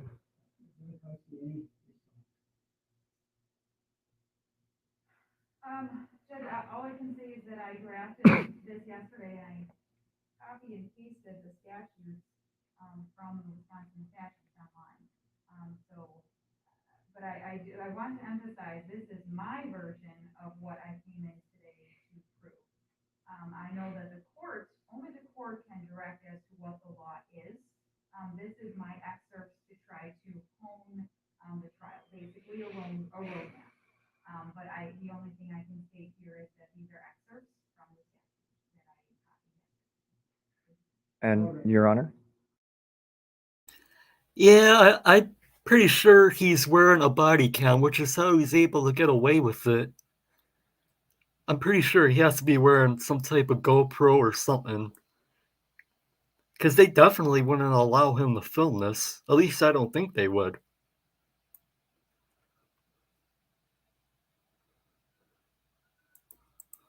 So I can clarify that. When I've done my research on my own before I was given this statute, I never found this law. The only way I found this law was because I was given the statute at City Hall. So if you know the statute, you can look it up easy. If you don't, and you're just looking for general laws in Wisconsin, it's not active. So yes, she can definitely look it up and say, yeah, I found this law. It's not admissible in court if it's not on the books, because it was repealed for a reason. Well, that is something that I am personally then going to have to look up. Okay. And so what I'm going to do is I'm going to make my ruling at a later time in writing, and after I've had an opportunity to do my own research on it. And I will then, of course, send a copy to you with instructions, should I decide in your favor, then the case will be dismissed. And that's all I ask for. Then you have, of course, the right to appeal that, and along with the decision, if I were to decide against you, I would include written materials explaining what your rights are in terms of an appeal, both if you wanted a new trial, or if you wanted, that's called a de novo trial, or if you wanted just a trial on the record that we have here. Okay. Okay? And you'd actually, if you guys do make it that easy for me, you'd be the first court to make an appeal process easy. At least here in Racine. And I'm hoping it doesn't come to that. Thank you, sir.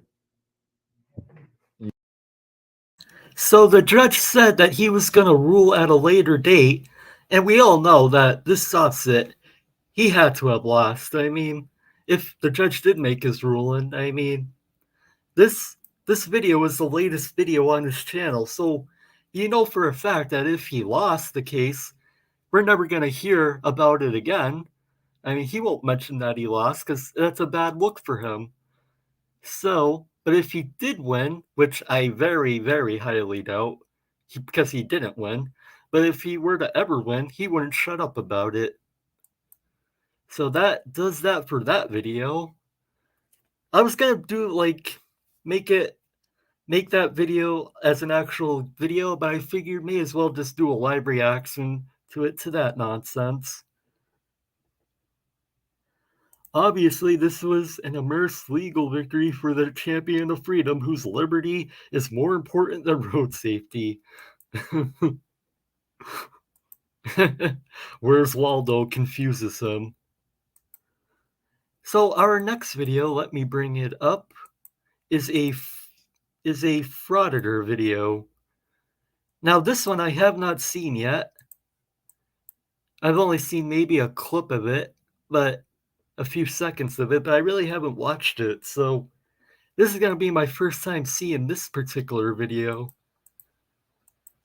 Where of course some frauditors decide to harass working people because they're jobless, so, and of course it ends badly for them. At least that's what I know.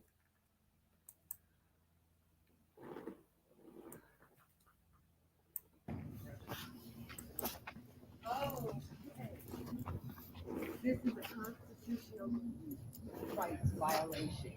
You do not need an ID to enter this building.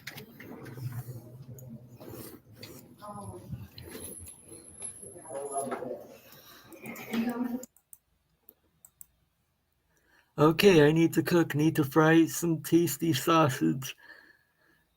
Thanks for the video and commentary, Mark. Thank you, NCTPI, for coming. Thank you for hanging out. I think people become Sovcits after they fail at everything. This guy has no kids at home, no job, no license. Imagine him on a date because he had no wife or girlfriend. Did they go out on a bike ride?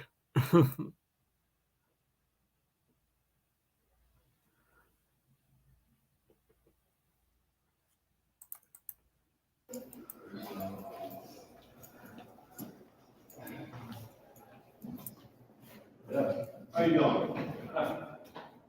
Let's see how many rights they violate today. Because as long as you got a camera, they'll have to arrest you for no ID.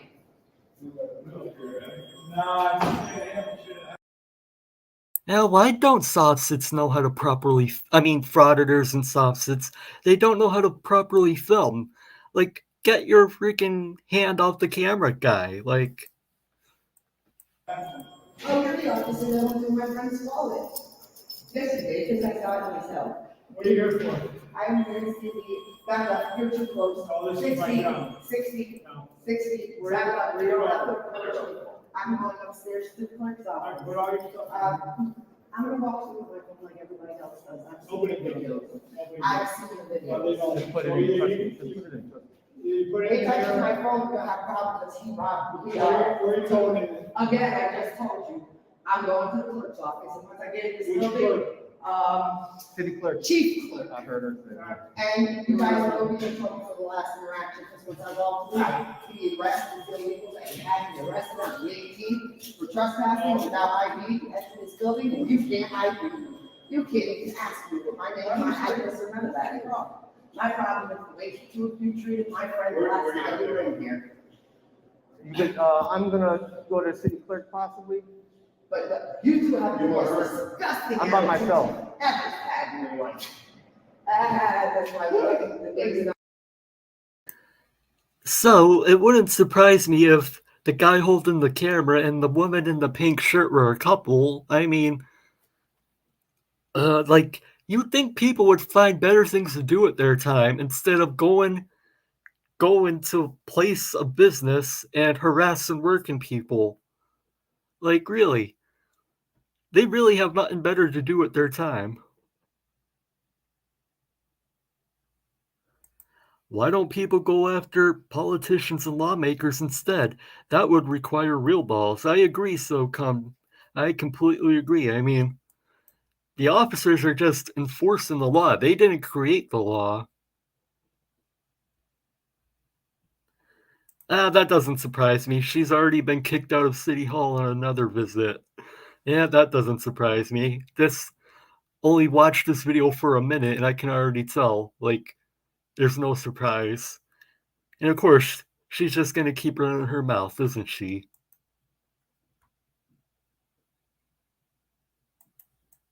I'm not, yeah. Hold on. Don't touch me. I didn't touch you, so move back. Move back. You touched me. Keep it up. You touched me. Go ahead. What are you gonna do? Have me arrested? I said move back. No, you didn't. You put your hand on my hand and told me to move back. Calm down. Hey, go down. This is the place. Why don't you de-escalate? Why don't you de-escalate? You touch me, you got a problem. Why don't you de-escalate? Oh, you're gonna call the cops on my phone because I have a problem if I don't get regular of my property back. Give me my phone right now. Like, really, how much of a pathetic person do you have to be in life to do this crap? Like, really, I could think of a billion other better things to do at my time than to go around frauding. Hey, Patz, Catz, good to see you, my friend. I hope you're doing well. Hey, everyone, these two are a menace. Oh, yeah, this is my first time watching this video, and I can already tell just 2 minutes in that these guys are a menace. Like, really, and she thinks she's the boss, freaking being all demanding, don't touch me, don't do this, don't do that. Like, really, lady, get over yourself, you're not in charge. Before there's a problem. You're gonna be arrested for fucking stealing somebody's identification. Yo, whoa. You were just about to punch her? No. Yes, he was. He You was were just about- raising his arm Yo. to hit me. I just got it all on camera, bro. Call the cops. I am calling the cops since they want to call the cops on me. Oh. Nah, you guys are bleeding. Come over here, move to the side so you. That's what I did the last time they had me arrested. Don't worry about it. Shut up, you're disturbing. You don't get. You don't No, talk. you were disturbing. You me. don't tell the citizens to shut up. That's right, you work for us. I tried. I'm sorry. What's your name, miss? Yeah, of course. What's your name before you start talking to her? On the 18th, I came in here and this gentleman had me arrested for trying to get in the building without showing ID. It's my public, it is my constitutional right to do that. So now I have become an auditor. I came in filming and they were going to allow me, and this gentleman. Except you're not audited anything, you're just going around yelling at working people. Like, that's not how a real auditor does it. Like, really, like, go find a hobby, get a job, freaking do something better with your time. The last time my friend was here, he went through his wallet and was caught on film. Tell them why you're here. I'm here to go to the chief clerk. I have his job. The guy who had me arrested illegally and not allowing me to enter the building without ID. I'm getting his job, I'm getting foils for all of it. And you know what? They're disrespectful. These people work for us. Miss Michelle, this guy just put his hands on her. I got it on Walk film. through the metal detector and put your hand down. Please, I don't want to. But he went just like that and pushed me back. Yup. He don't have a legal right to touch me. Who the hell is And this then clown? you're gonna sit there, I'm telling them They're to having a serious de-escalate, conversation, right? dude. And they're they're making it go up, so my anxiety goes up. They're the ones running their mouth. And that's not appropriate. That is not appropriate for them to be at work. Miss Michelle. People who pay their Miss pay Michelle, right now. I have it on film. I'm at the clerk's office, the chief clerk. Before we go, I have it on film that he put his hands on her, and Officer Raymond Fackenbach, I don't know how to pronounce his last name. Can you stop? We're not talking about me. He just went like this, in a motion like he was gonna strike her, and I have it all filmed. Okay? If I was you, I would be calling the cops right now. Oh, no, that's what I was. Okay? I just wanted to come out here because there's all this commotion going on. Well, This is why I couldn't be a cop. Like, we're only 4 minutes into this out of a 38-minute video. I mean, if I was a cop, I would have already arrested both of these idiots. it's because of him. Because she told him to de-escalate the situation. I told him I was going to the clerk's office. He started getting in my face after I told him not to touch me. I said, why don't you de-escalate? And they're getting higher and higher because they're trying to raise the anxiety of me to get me to look like it's me. And it's the two of them. Telling her to shut up. Unprofessional. He was telling her to shut up. Unprofessional for these two. We pay. Nobody's talking. Nobody's talking. No, you're the one who making the noise. You can't do that. That's illegal. You're on the clock. That's illegal. So you like That's taking, against his policy. you know it's against your policy to be filming people while working, right? He's violating You know what the, We're in a public area, you clown. Yeah, he's the one calling an officer a clown, like, really? Oh, these people are morons, and he's gonna complain about them filming, like, the stupidity here is at 1,000%. That's all I'm gonna say. Clown, you tyrant. Know your place. You work for the people. Don't you make $25 an hour? I know about you. Clown. I sat on the side, I waited for the supervisor, and they called the cops on me. I'm like, where's your supervisor? The cop comes in, he goes, you need to leave. I said, no, I don't, I'm in a public place, I have business to conduct. They're kicking me out because I refuse to show my identification. This is a public building. We pay for this building, we pay for everybody who works in it, the city, the taxpayer. They had no right to have me arrested illegally or not allowing me in this building without ID. To find out what people are like the auditors, that's why I'm now becoming an auditor. You get into these buildings legally like they're supposed to without ID.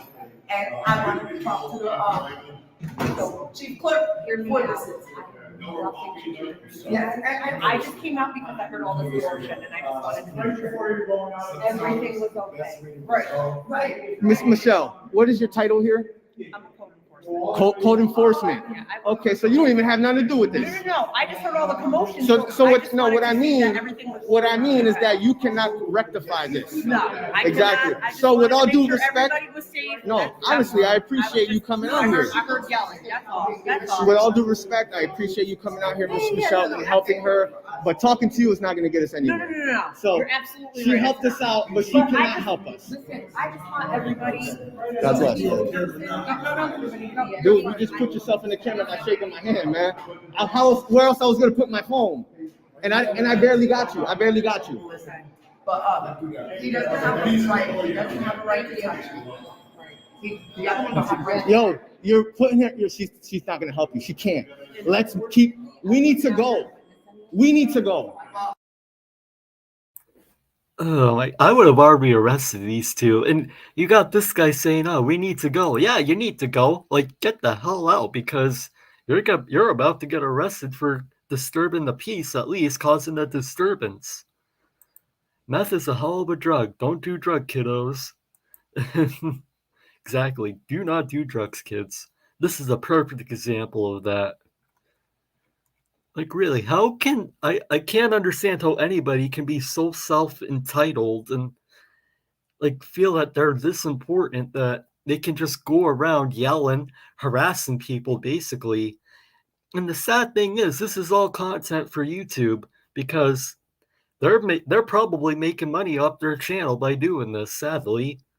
Like, really, YouTube needs to demonetize these frauditors and Sovcits, because I guarantee you 95% of them would probably go away if they weren't making money off YouTube. I just want to make sure everything was right. Everything's fine I would like you to. with us, but it's not gonna be fine with them for violating people's rights. He was gonna strike her. He went like this. There's a problem.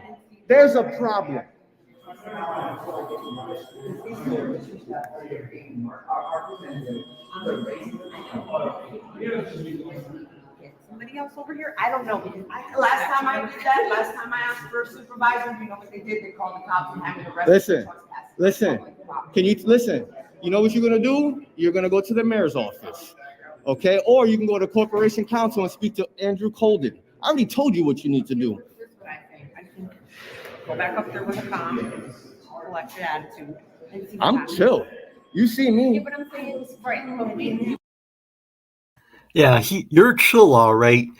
You walked in there, you and your girlfriend, whoever she is to you, freaking bothering people, ruining their day because you want to make a YouTube video. It's all for profit. Hey, Toot Barkley, good to see you, my friend. I hope you're doing well. Yep, 100% correct, Mark. It's only for money and nothing else. These frauditors don't care about your rights. They don't care. It's all about profit for them. It's like delete loss. He'll exploit anybody for the sake of making money. And these frauditors and Sovcits are no different. It's all about the money for them. Like, really.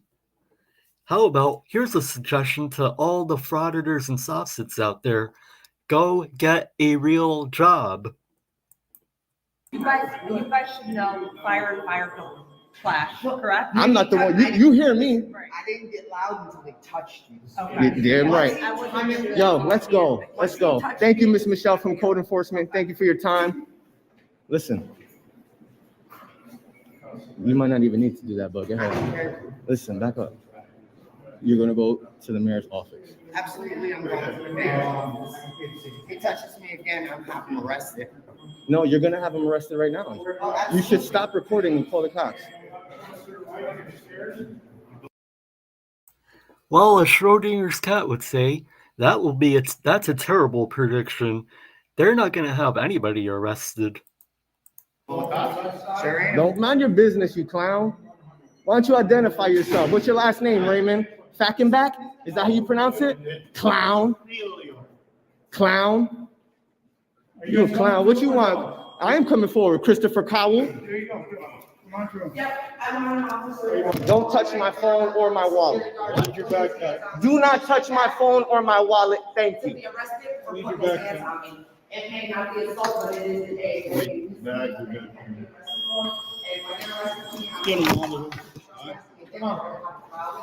This man is to be arrested, he had no physical legal right to put his hand on me.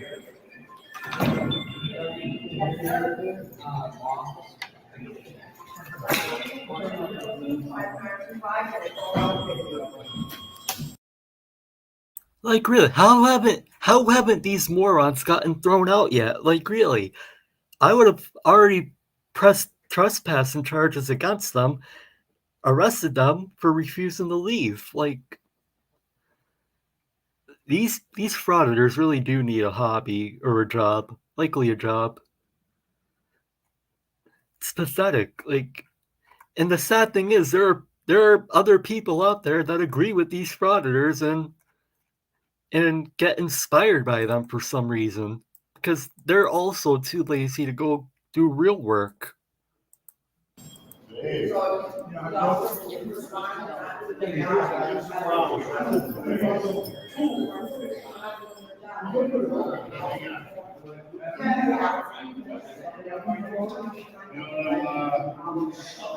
people want to start going. So he's over here running his mouth, talk about two people that want to start trouble.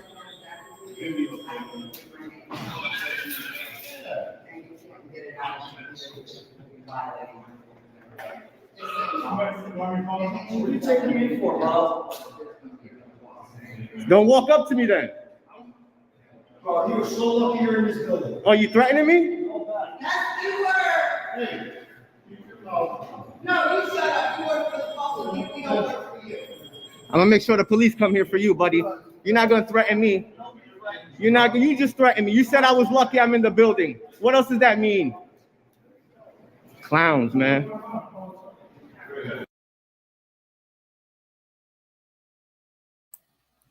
Their job is to harass public servants, create chaos, and cuss as angrily as possible, sit back and enjoy the money from YouTube.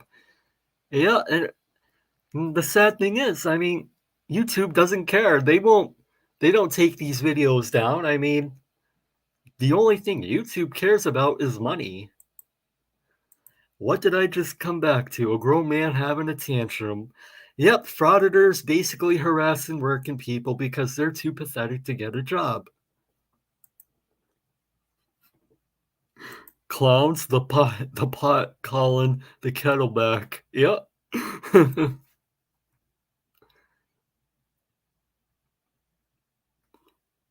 Simple minds of this group is amazing. Self-entitled asshats. And that's exactly, they are asshats. I agree with that. I agree. Freaking.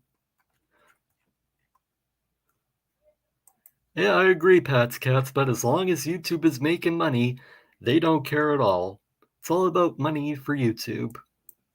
They don't care about content creators or any of the harassment that goes on in the communities. Like, these people are harassing working people too lazy, and they're too lazy to get a job. I don't know who you're talking to. Who are you? I'm not even making a commotion. I'm having a conversation with you're the supervisor, right? What's your name, sir? Yes, you do. You work here. What's your name?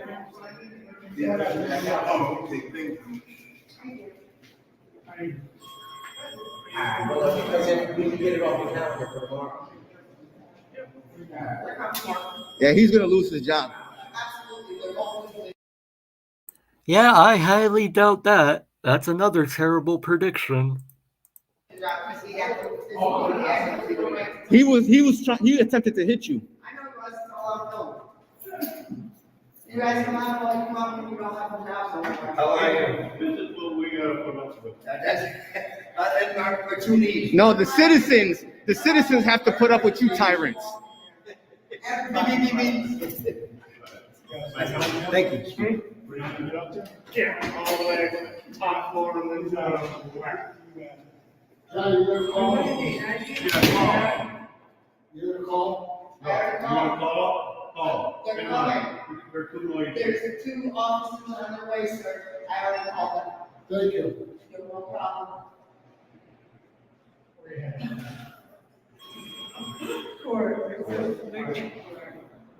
You can have none better of it.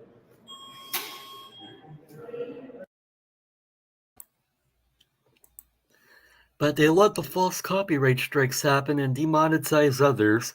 Well, that is because of their YouTube's crappy automated system, because that's all automated shit, because YouTube doesn't hire real people, basically, to just manually review everything.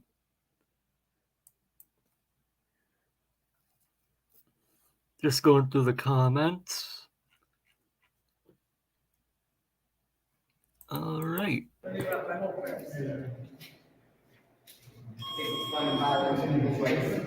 Amendment.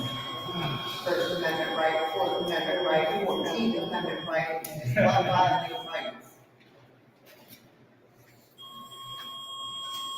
What do you expect from tyrants? Here, Mr. Raymond, Fackenbach is his last name. went through my friend's wallet, got it on camera, that's how he obtained his name, that's the Fourth Amendment right violation.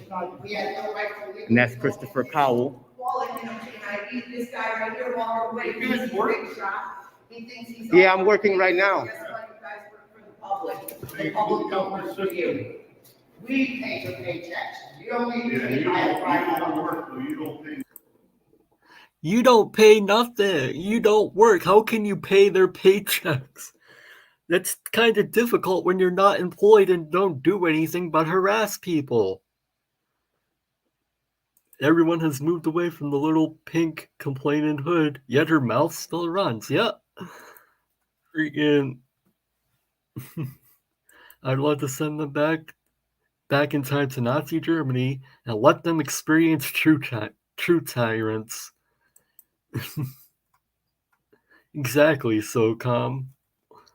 They don't know what the word tyrant means. They really do not know what it means. It's like they just learned that word, so they're gonna say it any chance they got without really knowing the definition of tyrant. Actually, every citizen who gets taxes taken out, pay their paycheck. Yeah, that $25 an hour you get? Yeah. Oh, we don't see no smiles anymore, I guess that changed the field today. No, you don't. Fourth Amendment violation, you're violating their privacy. See, this is the violation which makes the privacy by being them enter a public building, which they do not have a legal right to. Excuse me, Mr. Supervisor, you run the maintenance people? Huh? Oh, you just gonna ignore me? That's not professional.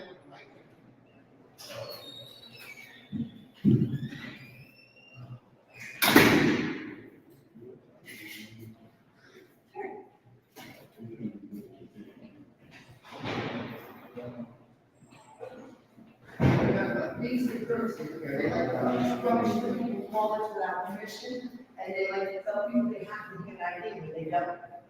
So this guy's calling the cops, it looks like.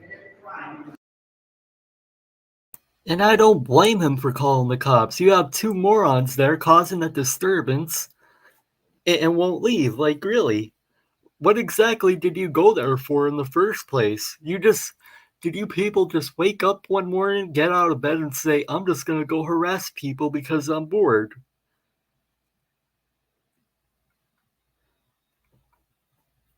They act privileged, but make zero contribution to society to earn that privilege. Exactly. These people are a waste of space and a waste of space and air, basically. It would make my day if Mr. Sparky showed up. I hope he makes an appearance, but for some reason, I did have a feeling that's not going to happen for some reason.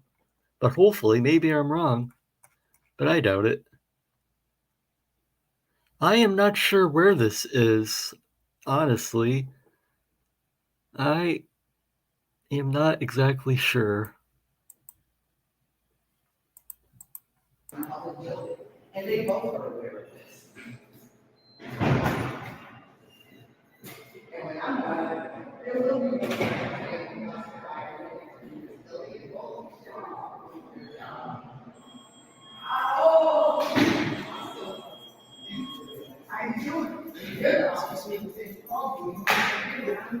Oh, I'm sorry to start you there. I didn't expect that to fall. You have a great day. Excuse me? I don't have to go outside unless I'm committing a crime. You can't ask to drive. Unless I'm committing a crime, and I'm not doing it. So I came in, the last time I came in, they violated my Fourth Amendment right. So I couldn't get in without identification. This time I'm not playing, I'm auditing.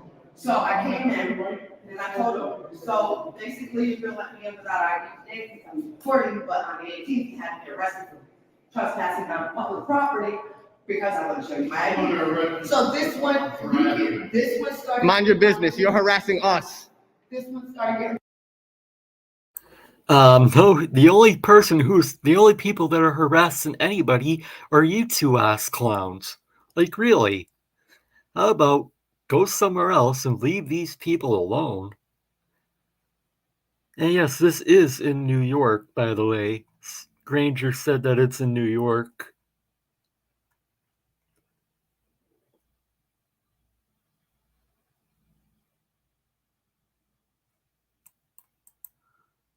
If anybody's going to go to jail, it's going to be you.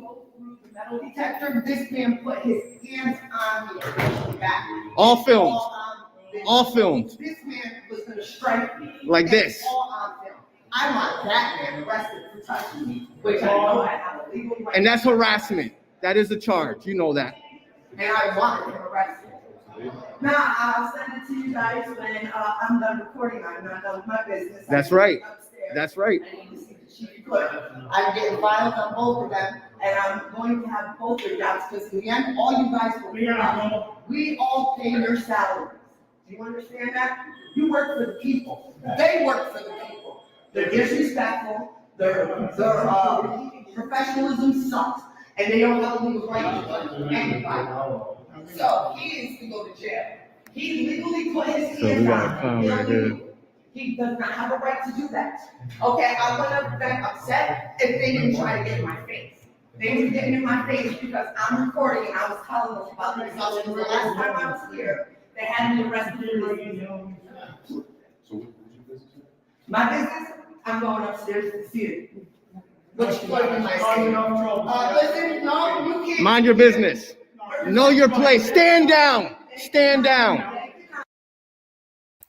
Who the hell is he to be giving anybody orders? Like, and I'm gonna post the link to the video in the chat. This video is from, let me see, the channel name is, the channel is New York State Audit. I just put a link in the chat to the video. They can ask me, but they cannot tell me to leave. It's a public. That's right. We pay for this. She's got legal business here. I'm not committing a crime. I have to go upstairs, so his statement is invalid. That sign is invalid. It breaks the law. The sign that says you must have ID, it breaks the law. The Fourth Amendment is protected by the Constitution, which the two of you. No, he don't know about that. We already know he don't know about that. Uphold the Constitution. Let's see if you do. It's not very cute that you're smirking thinking this is fun. No, because my comment. It's all good. So Officer Desvians. It doesn't matter. You guys are supposed to uphold the law. Officer Desvians, 199. The Constitution. It wouldn't be a Frauditor video if they weren't collecting names and badge numbers like they were Pokemons. Like, what do they do with the names and badge numbers? Like, they always demand names and badge numbers, and when they get them, they do nothing with them. Hey, Tones Overthinks It. Good to see you, my friend. I hope you're doing well. Just going through the comments. Go to their channel and report every video. Let's flood them the way they flood call police stations. I agree. I mean, these auditors should be taken down off YouTube. But like I said earlier, YouTube doesn't care as long as they're making money. Is what you guys swear to protect. The Fourth Amendment is part of that. Officer Randall.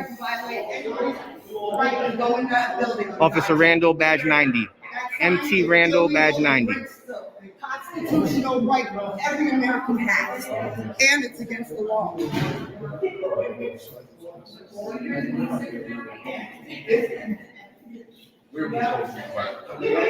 that's fine. Good. But Don't say nothing else. you do know, Officer Desbian, you do know, you get very much trouble for the time I called and you told him that you called me back to let me know. And you told him that you called me to tell me, all right, you didn't do that. You never called me. No. That's cool. I told him, he kept telling me to call. And you didn't. No. He's a clown. Don't waste your breath. You to tell dispatch that you located him and you did not. No, you didn't. Look at this guy. He loves being a star. I've seen the video. It shows.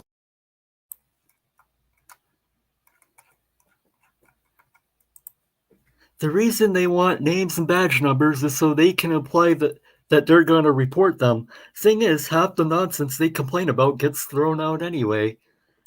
That doesn't surprise me. I mean, these frauditors and Sovcits just harass these officers and like I said, working people. So, I mean, they want to collect names and badge numbers all they want, like they're freaking Pokemons or something, and then try to come up with false complaints. Just going through the other comments, making sure I didn't miss anything. Welfare methods do not pay their salary, exactly. It's hard to pay someone's salary when you're unemployed, like these two people are.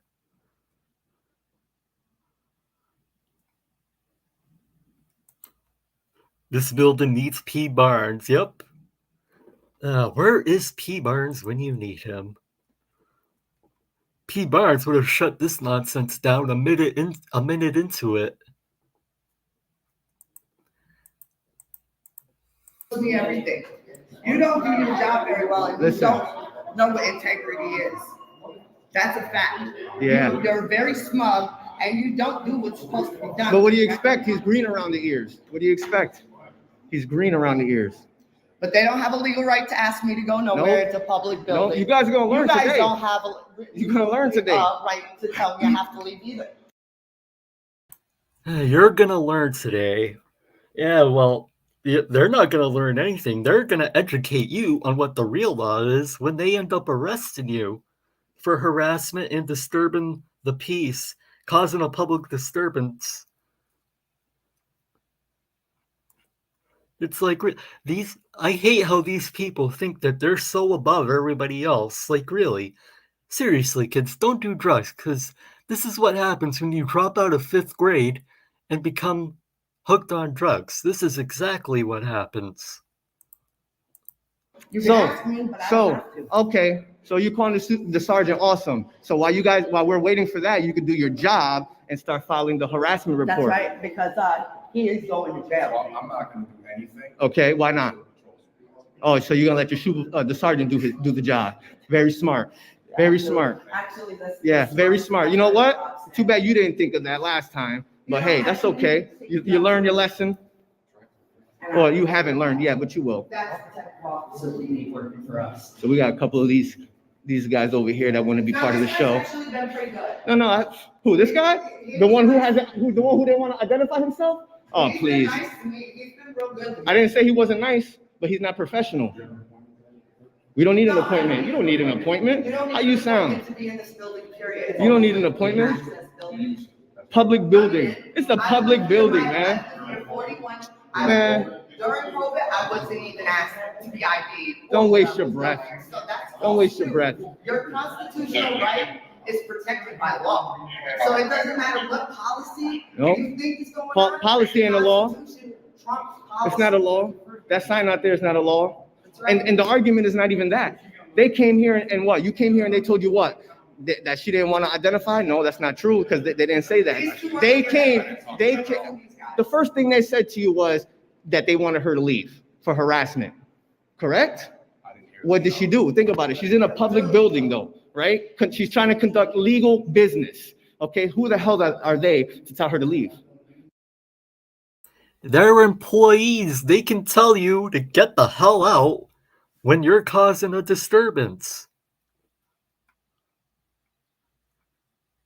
It's been my observation that frauditors are masters at the fake it and you'll make it approach to being right. They are so committed to the role of being above everyone. Yeah, no, they definitely fake it to make it. I agree with you, Tom. It's like they have no sense of awareness and they are just deluded in their minds that they are right about everything. So when someone calls them out on their BS, that's why they fight and argue about it. My take, they always ask for names and badge numbers because it's one of the few things cops will actually give them, usually a department policy. They're just desperate for some semblance power. It's pathetic. I can definitely see that.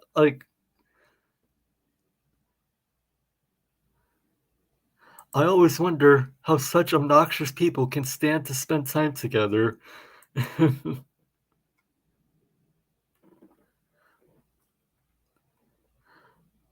Just going through the comments, seeing if I missed anything.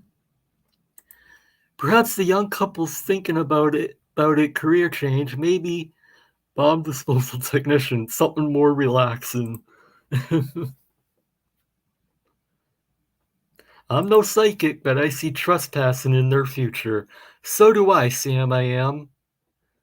I completely see a trespassing charge in their future. Think about that. We pay all y'all's salary with our taxes. Because I want to know. Because Freaking, what taxes do you pay? You don't pay taxes if you're not employed.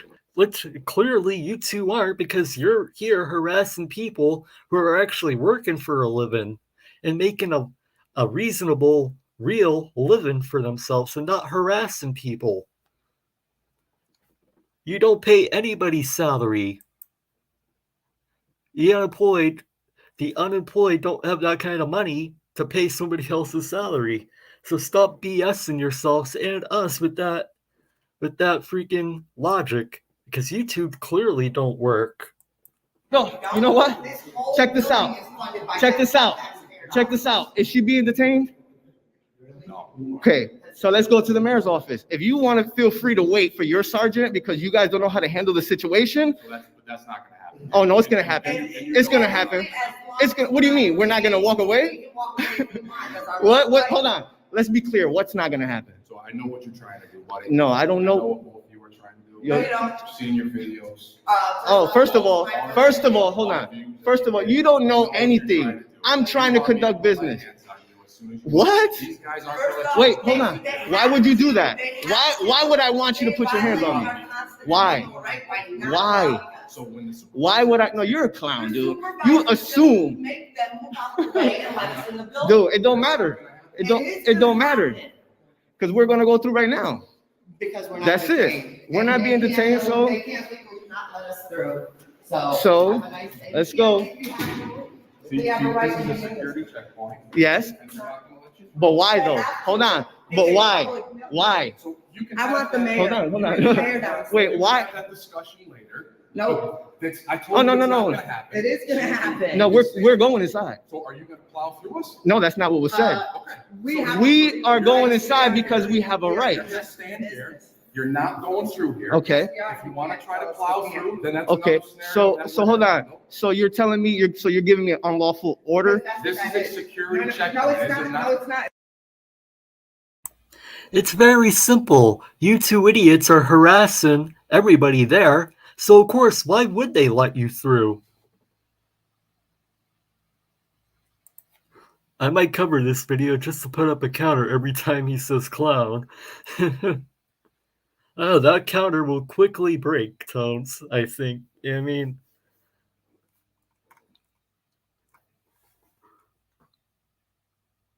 they think sales tax goes to police. Wouldn't surprise me if they really thought that. And why can't we go through? Why can't we go through? Huh? Because you're acting like morons and, again, harassing people. That's why they're not letting you through. Because nobody there wants to listen to your nonsense. Why can't we not go through to conduct business? If we're not being detained, Yes, I do. oh, You two have been there for 22 minutes now, and this is the first time you said that you wanted to conduct business. You literally walked in there and started yelling at the employees for no reason. You have no business to conduct there. whoa, Oh, hold you on. just violated my right. You violated Wait, my right. you know what? Hold on. I gotta- I need to get upstairs. I need to file a FOIA request. You know, it's And I got a FOIA request. you're violating our rights to do so, right? Absolutely. You're yes, not. you are. It's a violation to keep me from doing a FOIA request. You're in. It's a FOIA request with me, so I'm not. I do it with them, you clown. I do it with the city clerk. Yes, that's what you're doing under color of law. Do you not understand that? You're supposed to uphold the law, not try to act like Yo. you are the law. This is the working place. We got people coming. So let us through. So And let I us give you through. the, reason, So let us I through. give you Hold the on. reason to search So let us someone's through. wallet. So let us through. Yeah, that's right. That's why you don't want to make you went through his wallet. So let us through. You search. Okay then. You know whose You- you- wallet. 'Cause you got that You little went through pin mine, pad. man. You got that little pad clown. that has his name on it, because you violated his rights by taking his information. So I want you to put your hands on me. Wow, you make no sense. You make no sense. I go around asking people to put their hands on me. You know how you sound? No, you're. Yo, you're a tyrant, dude. You're a tyrant. You're a tyrant. And you don't know what a real tyrant is, moron. Color of law. Did someone eat their crayons? I missed the first part of this video. Is this a courthouse or something more like a town hall?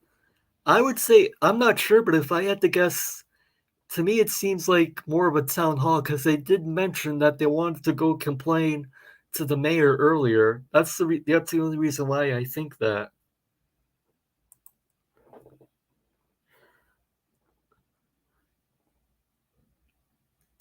Nate, you went through. You came back to join Motormouth Grill. That is a good point. He did go through the security checkpoint once. And then went out, then left the checkpoint to go be with her while she was arguing with the police. So, yeah, it is. All right, everyone's saying it's a city hall.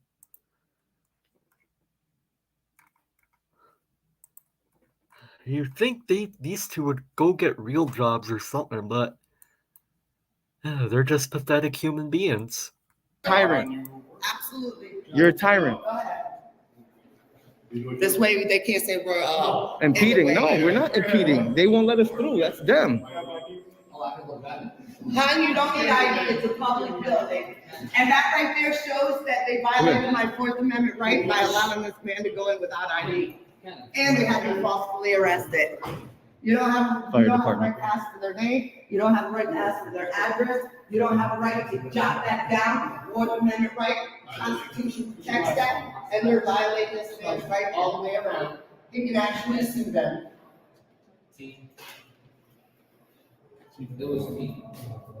City Hall, joke, yo. Telling you, man. Hello. Hold on a second. That's the sergeant. Before, see, that's Hey. the problem we're having. Come talk to me. Come talk to me Hold on a because second. you're violating our. You, if I was you, I wouldn't make a false report, just so you know. Yeah, that is true, sir. You guys are done. It's not gonna get nothing. I have this. Come out of here. Now you want to come out and talk? I'm not talking to you. Oh, okay. Well, Stay inside, because we're having going a back private inside. discussion. Oh, I know. Oh, if you want privacy, go in the If you want cop car. privacy, you have to create it. That's right. We are. No, you're not. I really can't imagine being this pathetic in life where I have to harass police officers with a camera. Like really? I mean, how pathetic do you have to be that you never got attention as a child, and this is what you do now to get attention? Like, and of course, this is all for content. I know you can't see me, but I'm using air quotes there. Content for their YouTube channel. These two, if you looked up the definition of pathetic in the dictionary, you would see these two frauditors and every other frauditor that's ever existed. There needs to be laws, more firm, more aggressive laws against these frauditors. That's just my opinion. You're in public. You're in You want public. privacy, you have to create it. Oh, I know. This same exact scenario happened on me a couple weeks ago. Yeah, and are you gonna allow him to violate our rights, Captain, Sergeant? Sergeant, let me get his name. Security doesn't want them going in. Sergeant K. Willett, Security has no right to 2182. public building. It is public building, and we have And conducted. he knows that, that's why he's- We have business to conduct. Going in, they claim business. We I got do. business on the second floor. And we don't have to tell you, but we already told you guys. Legally, I don't We already have to told tell you, him. but I will. The same thing I just told this guy twice. I need to go see the city clerk. That's right, the and I chief. need to make a FOIL for the cameras for this, for city Yeah, hall. and that's a violation if you don't let us do that. You guys illegally arrested me on the 18th, and I know you know because you were there that day. Security called. Yeah. That they don't. No, they didn't. Hold I on, called. let's hear what the guy I said. freaking called. They're fucking dumb. Of course. They're dumb. I'm the one that called, not security. Okay, I'm sorry. Yeah, she did call. You gotta be quiet so they can talk. That's fine. But they need to get who called straight. Of course. It wasn't security. Fact, if you pass through a security checkpoint, that exit, you do have to go through security again, like the first time. Previous searches and checks do not revolve over to the next time you want to go in. Exactly, Tones. I mean, but these two imbeciles are too stupid to realize that. The frauditors are going to cause law to change. Well, I did hear, I'm not sure what state it was in, but they were getting more aggressive with laws about filming the police, getting too close and stuff like that. I can't remember what state that was in, but I did hear something around that, like that they're coming up with more laws on how much distance you can be towards a police officer when you're filming something like a traffic stop.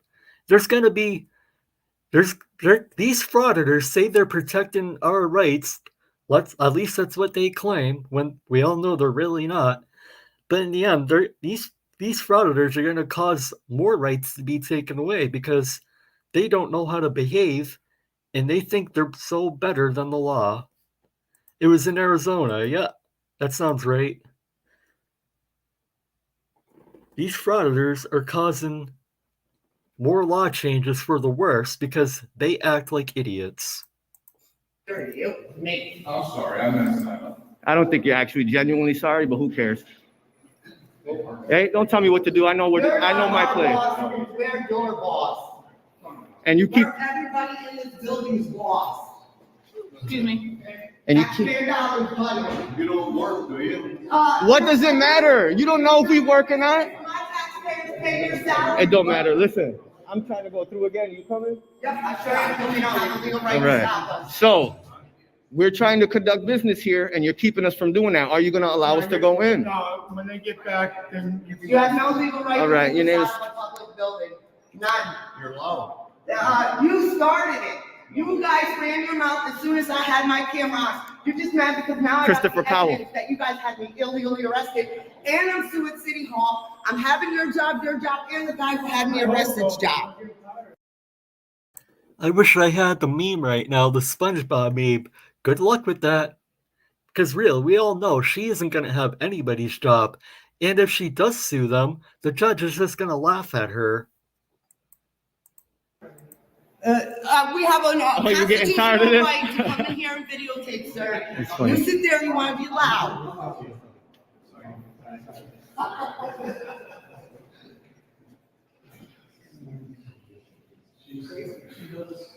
You don't have a legal right to call me crazy, so you better tell him to watch Oh, his I mouth. forgot to tell you. Technically, you guys already screened me, so I could just walk by again. That's right. Technically, because I've already been by. You just didn't give me a name tag. Isn't that true? It's all on Hello. camera. Camera don't lie. Dude, you saw me when I came this way. I was already in the building. He was in the building, so technically he can just. Do I have to wait? Am I being detained? Not being detained. Okay, so what's the To problem? make matters like easier, just wait. Am I being detained though? So then Yeah, back but up what off. you're doing is breaking the law. Stop impeding my movement. Yeah, We're that's just trying to. That's- dude. If you keep me from my free movement, that's violating my right. You're not. Am I being detained? You're not. But you're So not. then, So then you don't have a right to stop and you're, entry. dude, you're detaining me, you knucklehead. You're physically detaining me because you're not allowing me to move. Right now, this is a security checkpoint. No, Like you said, no, you're no, not no. going we- into- I've already been through here. She didn't go through the metal detector. I did. Since you guys called, we have You a clown, You don't, actually, you do pay for it. Your taxes pay for it. dude. Every time you get your taxes We taken got out. people working in these offices. You know what? Go about your day. Goodbye. Go about your day. You're the one who started it. You and your buddy. So he can go through. Okay. He's a worker, but I've been here already. I've been in the building already. He done searched my damn bag already. But we're just trying to. Fuck out of here, bro. You better get the lieutenant. I'm asking for your supervisor. And like I say in almost every video, you can request a supervisor all you want, but they are under no obligation to get one. Just because you want it doesn't mean you'll get it. But I'm sure you'll be talking to the supervisor when you get to jail. That's when you can talk to the supervisor. Yeah, I agree, Xerxes. She is crazy. These frauditors, I mean, there has to be some type of mental illness with all frauditors, I think, because a normal, sane person wouldn't be doing this stuff. The like button makes you a millionaire in Zimbabwean money. Yes, be sure to hit that like button if you haven't already. It just helps out the algorithm, helps the channel.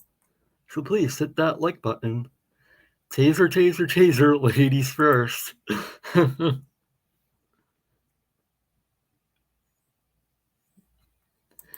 There needs to be a clear distinction between film and public access and the First Amendment.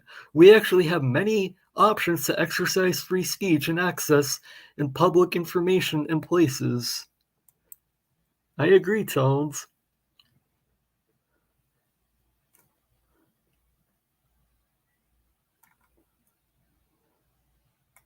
The Supreme Court has stated that the police can set boundaries, which these frauditors don't realize that, because their IQ is so low that they can't comprehend simple things. Stop impeding my movement. I'm not being detained. I've already been through here. Yeah, you're done. You're done. Listen, can we hear? Let's listen to what they got to say. They're coming through now. They're gonna talk to you. Obviously. Supervisor, because they're gonna try to violate our rights. No, they're not. Just, Right? And you didn't want to go through the process. that's not true. That's not true. It's on camera. She tried to go It's on through. camera. That's cool. Hold up. No. I've already went through. Sorry. I put my phone just like this in the thing. Yeah. I'm told to go through. Yes, sir. Go through. That's where you put my hand. Yeah. And he stopped her from going through. The metal detector. Yeah. He went like this to me. Exactly. So how am I refusing to go through the metal detector? That's right, Please sir. explain that. It's on the camera. It's on City Hall camera as well. Let's hear what he got to say. Let's hear what he got to say. Okay. Either way, they don't want to hear that. Pause the scene. No, they did. So they're asking you to leave. Come back tomorrow. With whatever business you have. Hold on. They asked you. She's gonna respectfully say no then, because you asked. Whoa. Hold on. What'd you just say? I'm asking you to leave. Oh, asking. Oh no, thank you. Yeah, no, thank you. Smug arrogance. These people, man. You know, I would have walked up and throat punched them and taken the charge. I just couldn't care. I just couldn't care anymore. Plea.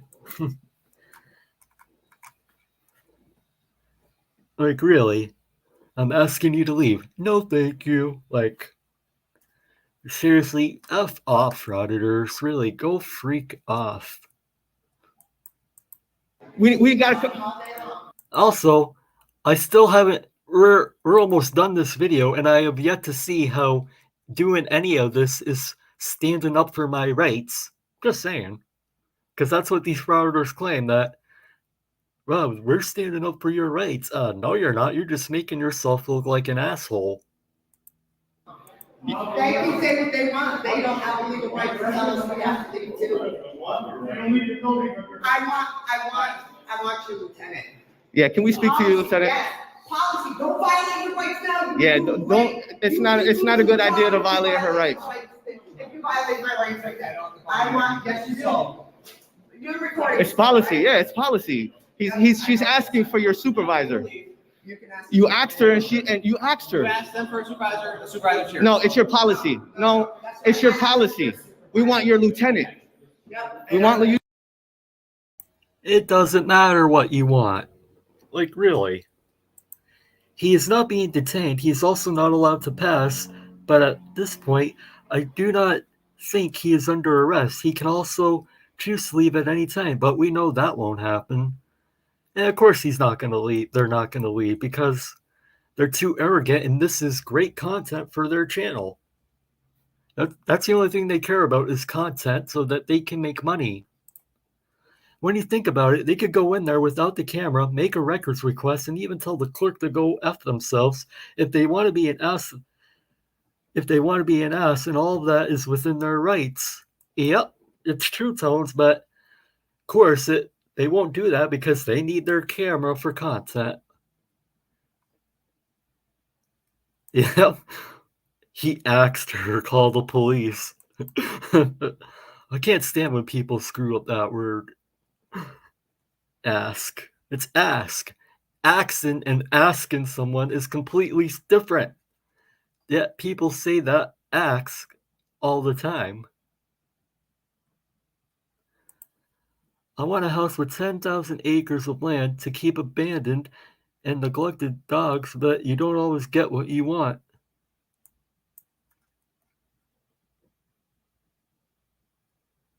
Problem is they want to add to the mix, and when told no, suddenly all those options don't exist and we live in tyranny.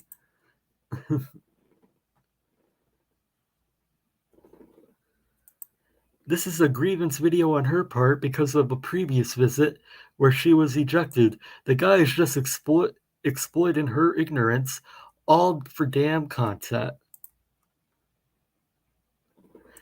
And of course he's enabling her. That doesn't surprise me. I mean, and yes, axing someone is illegal. You lieutenant. You can follow your procedure, sir. Sarge, you have to follow your policy procedures. If you threaten to arrest me, it's an illegal charge.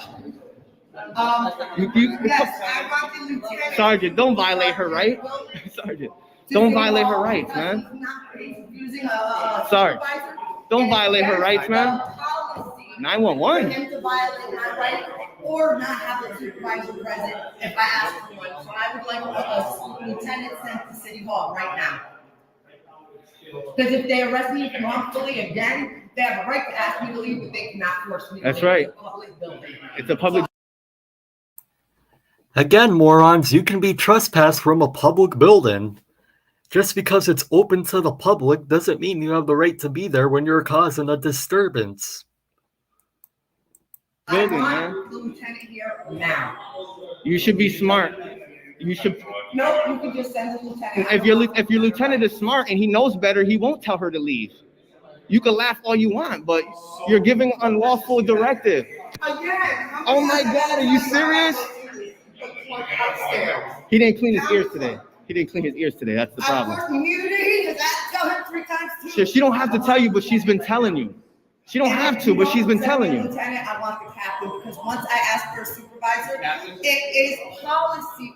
Lieutenant, it doesn't matter. It is policy. I have spoken to the captain. Yes, Yeah, see, you think you know everything, but you don't. Clearly, you Once don't. you're asking for a supervisor on the site, and since this sergeant don't want to resend the supervisor I'm asking for, I'm calling the non-emergency number, and you are sending me a supervisor. That's right.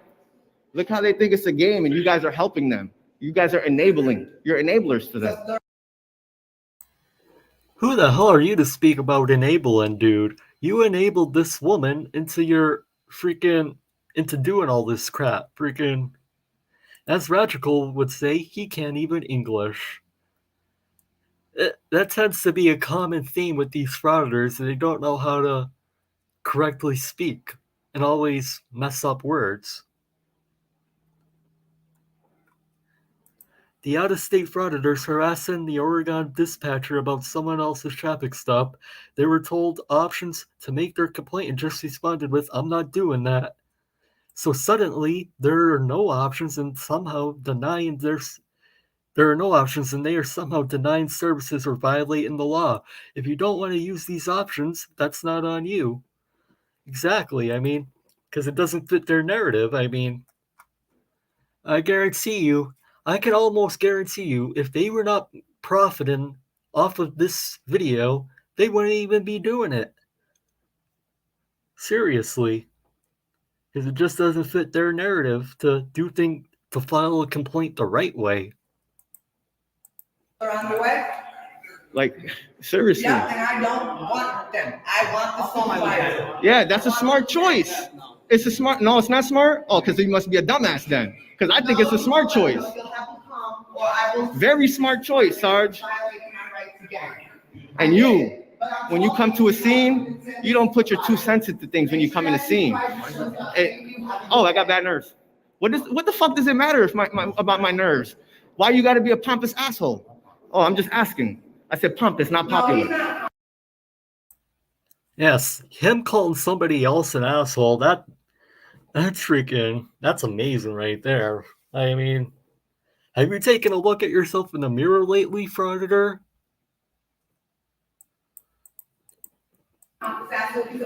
Randall, I got bad nerves. What? You think I'm scared of you? Ain't nobody scared of you, brother. You put no fear here. Okay, so you could just back up. I don't know what your problem. No, I'm with your words. Back up is what I mean. You're not gonna intimidate me, young man. If you were, it's not working. What? See, you a clown. Yeah. He's the only one who knows that we're right. That's why he ain't said a word. You know what? Because he's already been in his position. He's already been in his position. That's why. So if he's smart, he just shut up. Every one of you guys are gonna lose your smile. Every one of you. That's why he's smiling. You know. My smile's not going anywhere. Yeah, hey, it's okay. Your boss yells at you for Well, they know they're taking a picture of what they're doing there. No, you're good. These are the types of officers that think they're better than everyone else, even though our taxpayers pay that much taxes. They don't even know what. This clown was talking about my hand shaking like. What is that? They don't know what integrity is, so why would they work with law Funny. enforcement? It's funny how you sit there and you try to talk down to the citizens and stuff. You think this situation got me nervous or something, bro? I got nerves of steel. Just because my hand shake don't mean nothing. Your hand is shaking because you know you're about to be arrested, but you just don't want to admit it. Yeah, and I think the officers take way too long to do something here. Like, This has been going on now for 34 minutes, and they're still there disturbing City Hall and causing a scene. The fact these cops are bending over backwards to avoid arresting these jabronis is Exhibit A, showing that cops are not tyrants as a rule.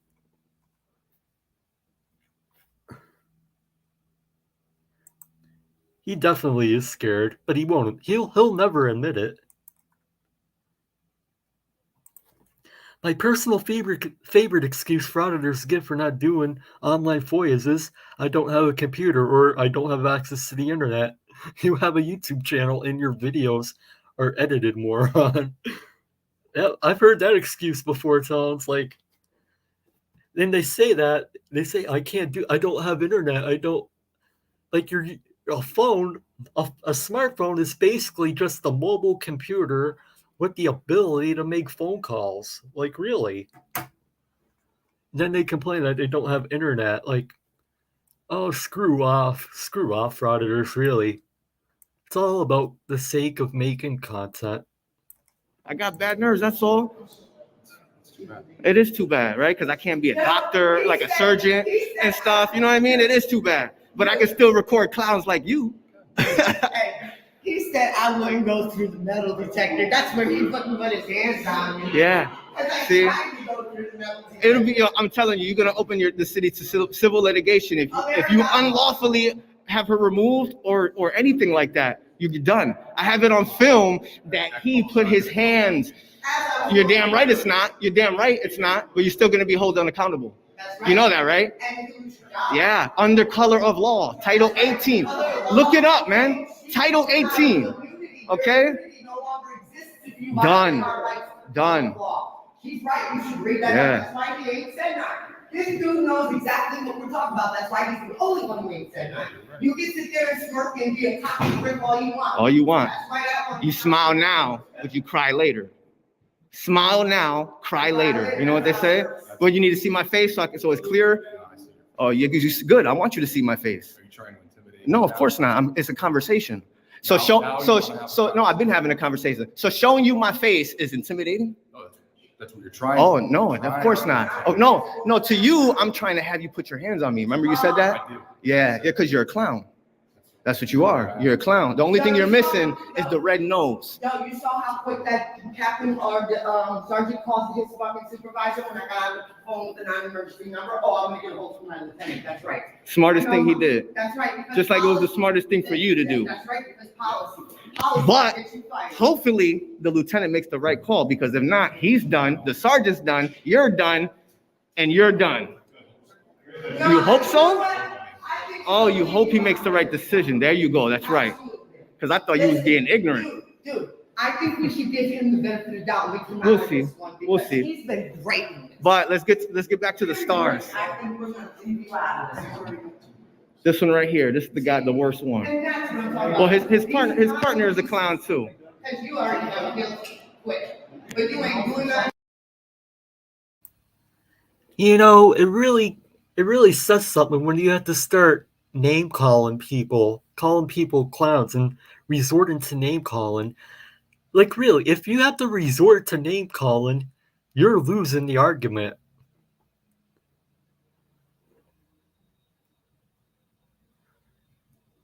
I think frauditors and Sovcits think that if they stop talking for more than 3 seconds, they'll die. Like, really, this has been going on now for what, like 35 minutes, and they haven't shut up once. Understanding where you're doing, the only thing you did was stop Funny. him from going with our Right, and that's what we tried to do. He sat there and they were starting to get loud. I'm like, why don't you de-escalate instead of sitting there running their mouth in my face? And that's all on camera too. Because they don't know how to de-escalate things. All they know how to do is attack people. I don't think you're gonna get violent on this one because he was the only one. He's the only one that still got his mouth shut. You know. See, they don't know what to do now. They're stuck.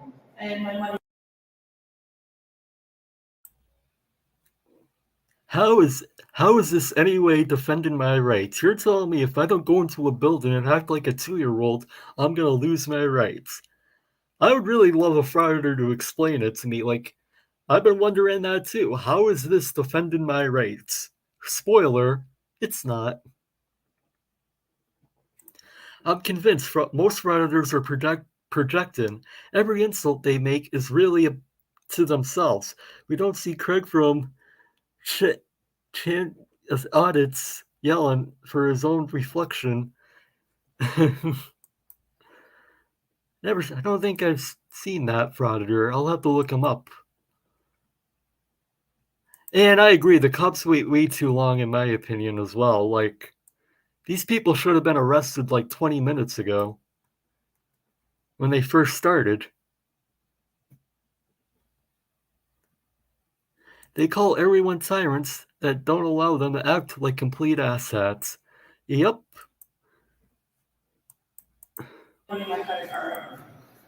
In case you don't take cash. Oh, what? We're in a public area.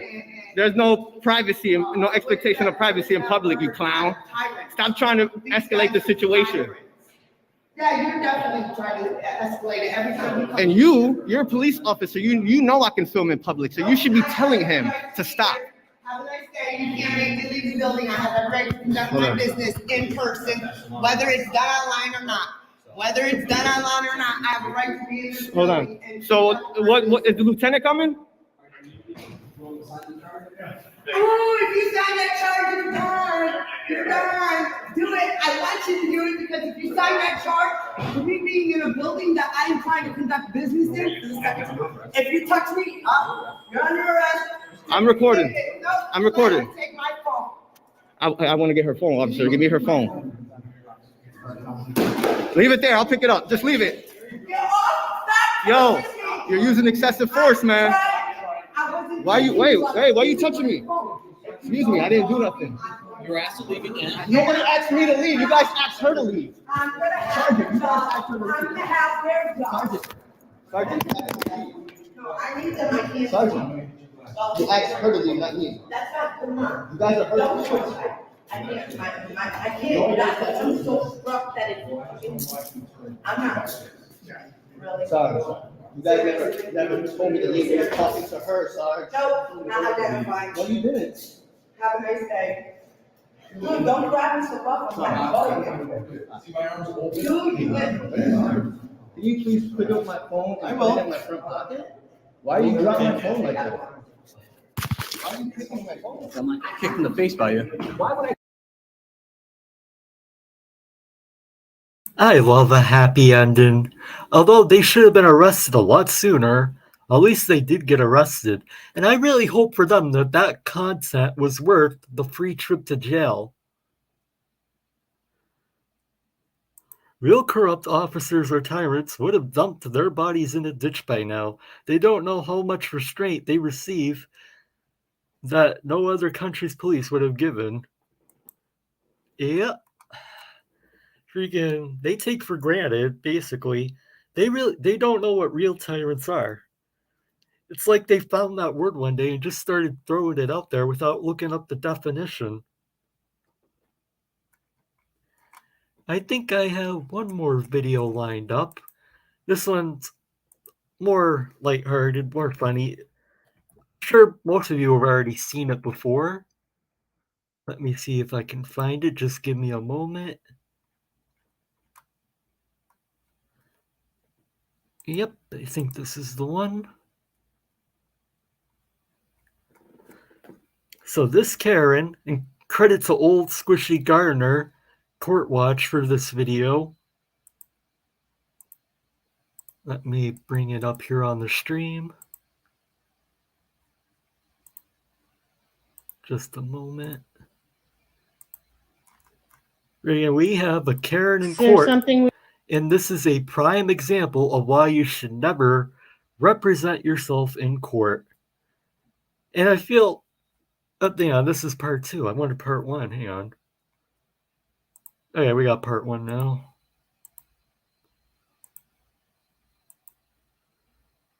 But this is a prime example of why you should never represent yourself in court.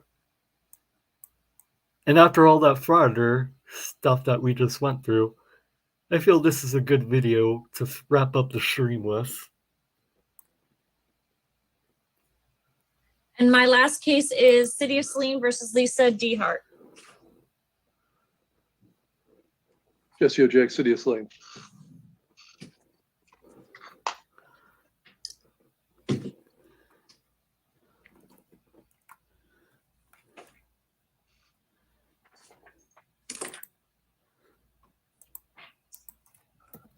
My name is Lisa Dehart. Okay, and are we proceeding to a formal hearing? I believe so, Your Honor. Okay. Yes. Your Honor, I believe this is Ms. Dehart's appeal of a finding at the informal hearing, and the city would kcall Office of Just give me Belknap. 1 second. My notebook is missing.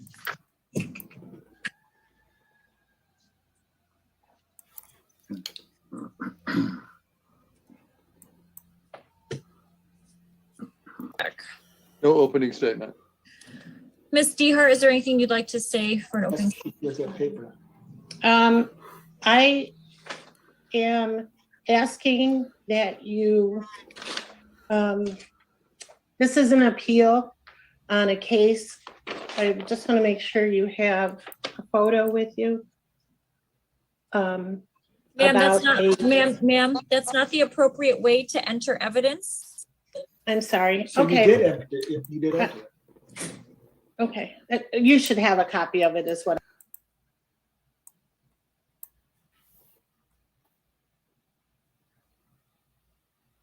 Yeah, hopefully the frauditors did end up with a bucket of charges, hopefully. And it's sad, Tones, I agree with you. People have less respect for law and order. Although frauditors have never had it in the first place, but just the population in general, they have completely, in my opinion, have lost respect for law and order ever since I really started seeing the decline on that right around when the pandemic first started. What I'm saying. I'm sorry. So what I'm trying to... I don't have any, ma'am, I don't have anything. Oh. Okay. At the time of the appeal. Okay, at the time that I made the appeal, I made this photo, and I have others available, and they received it at the court, and they said that it would be with the paperwork. So I can either show it to you now, but what I'm trying to let you know is that I'm asking for an appeal on the magistrate's ruling. You're the appeal. I'm This is your appealing. hearing. Right. So I would like you to, I don't know the right word, that I received a lane violation. I'm sorry. I wrote it down so I can try it. Is it okay that I read some of this? Just, okay. Totally fine, ma'am. I just want to make sure to understand you have appealed this case. This is your appeal right now. So we're having another formal hearing right now in front of. This defendant is completely clueless and has no idea what's going on. Like, this is why you don't represent yourself. This is a prime example, this entire video, of why you should never represent yourself. And it just keeps getting worse. Why don't you have the paperwork? So just like your other hearing. Why don't you have the Okay. picture? So that I received an impeding traffic ticket for improper lane use for driving straight in a right turn only at Michigan and Riverside, November of 2021. I tried to explain to the magistrate at the last Zoom that the lane was not marked right turn only, and she continued to say that it was. I did not want to continue to argue with the magistrate, and when we left the court, we went back to the intersection, took a picture, and turned this in to the court. Ma'am, can you please put that down? Yes, yes. So I submitted evidence to prove that the lane is not marked as a right turn only lane, which is what I got my ticket for. And I paid the fine, and they said that I could ask for an appeal. And Yep, I just put the link in chat. Please go subscribe to Old Squishy Gardener's Court Watch. A lot of great content on that channel. If you like these type of court videos, that's for sure. So I threw the link in chat, and please go give them a please go subscribe to them. That I would get the sorry, I have a little coach husband next to me, so I know, and we can apologize hear him. for If he that. could please not, we can pick Yeah, him. So I very much have to apologize for that because he does that. I'm really sorry for that. You deserve more respect than that, so I apologize.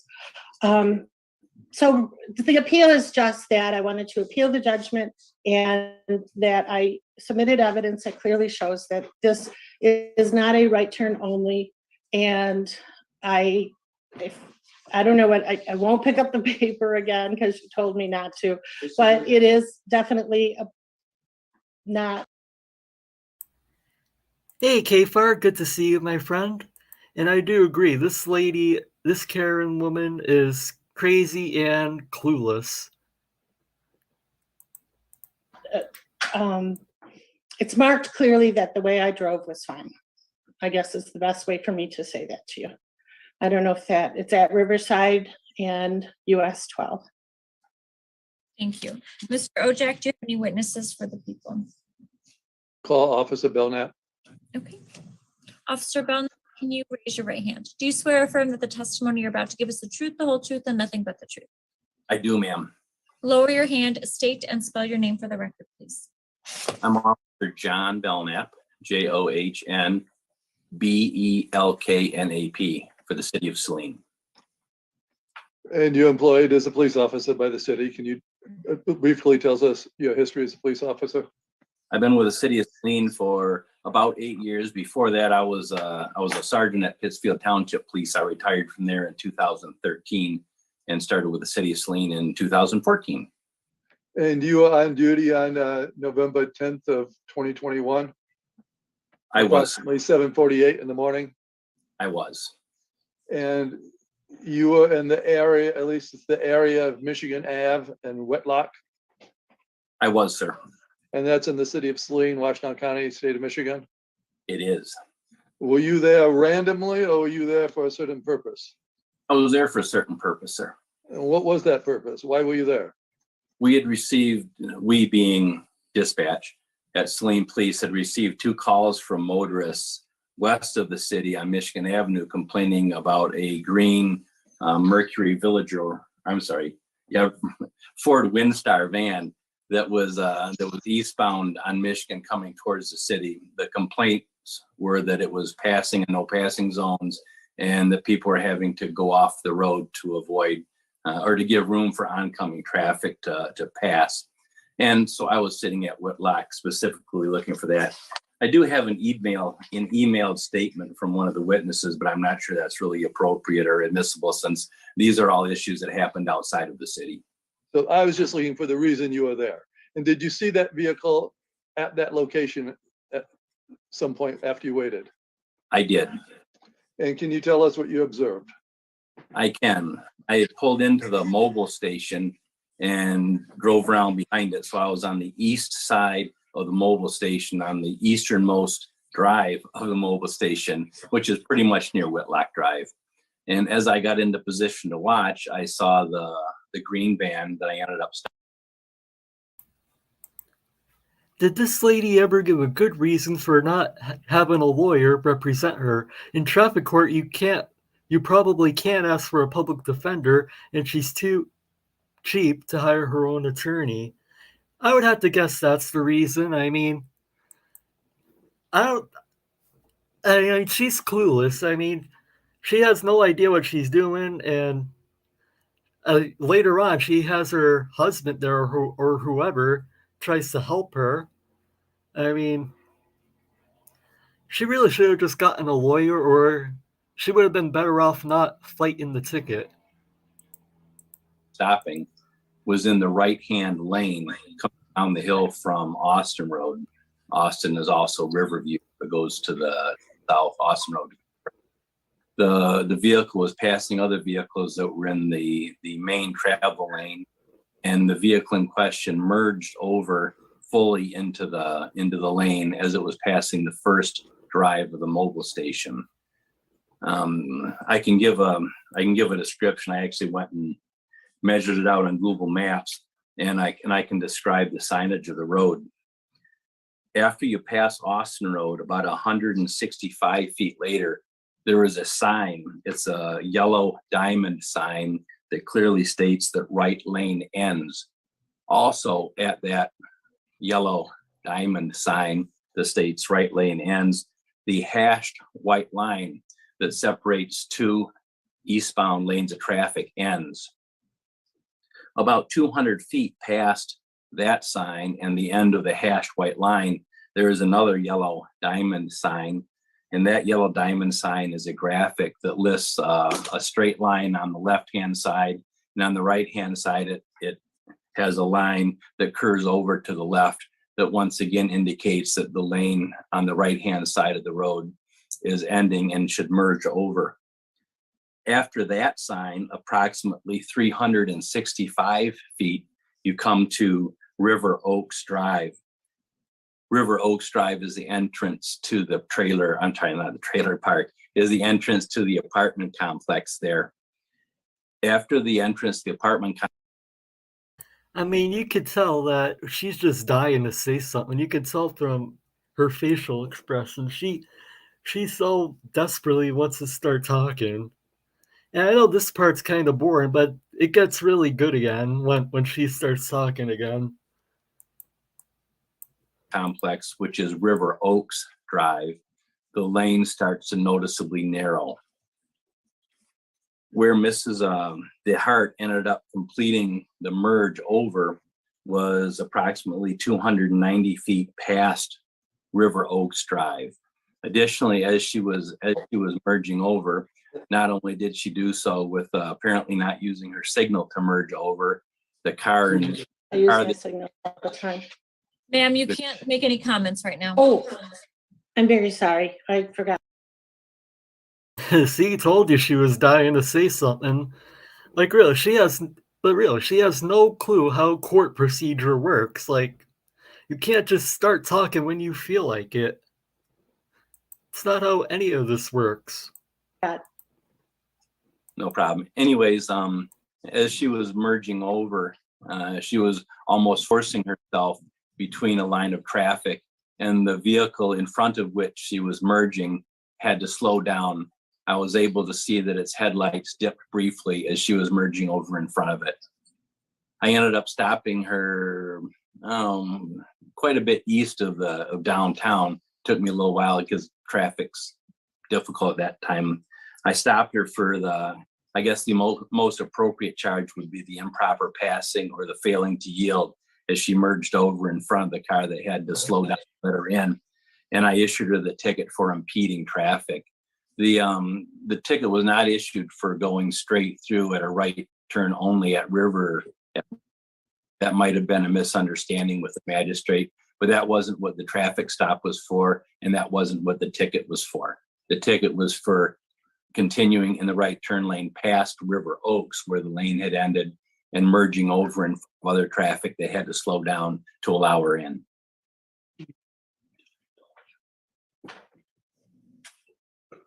At the point she entered, how wide was that right-hand lane at that point? Was it a full lane? No, not at all. The lane starts narrowing significantly right at River Oaks, and she was finishing her merge about 290 feet past River Oaks. There were no white lines delineating two lanes traveling east. Additionally, where she completed the merge, instead of having two lane widths, I'd estimate there was about maybe 1 1/4 to 1/3 lane widths where she completed her merging over. And you said you were at the mobile station where, when she completed her merge, where was she in relation to the mobile station? There are two driveways to the mobile station, And the first one she came to would have been the west drive to the mobile station. She was completing the merge at the west drive of the mobile station as she was passing the driveway to mobile.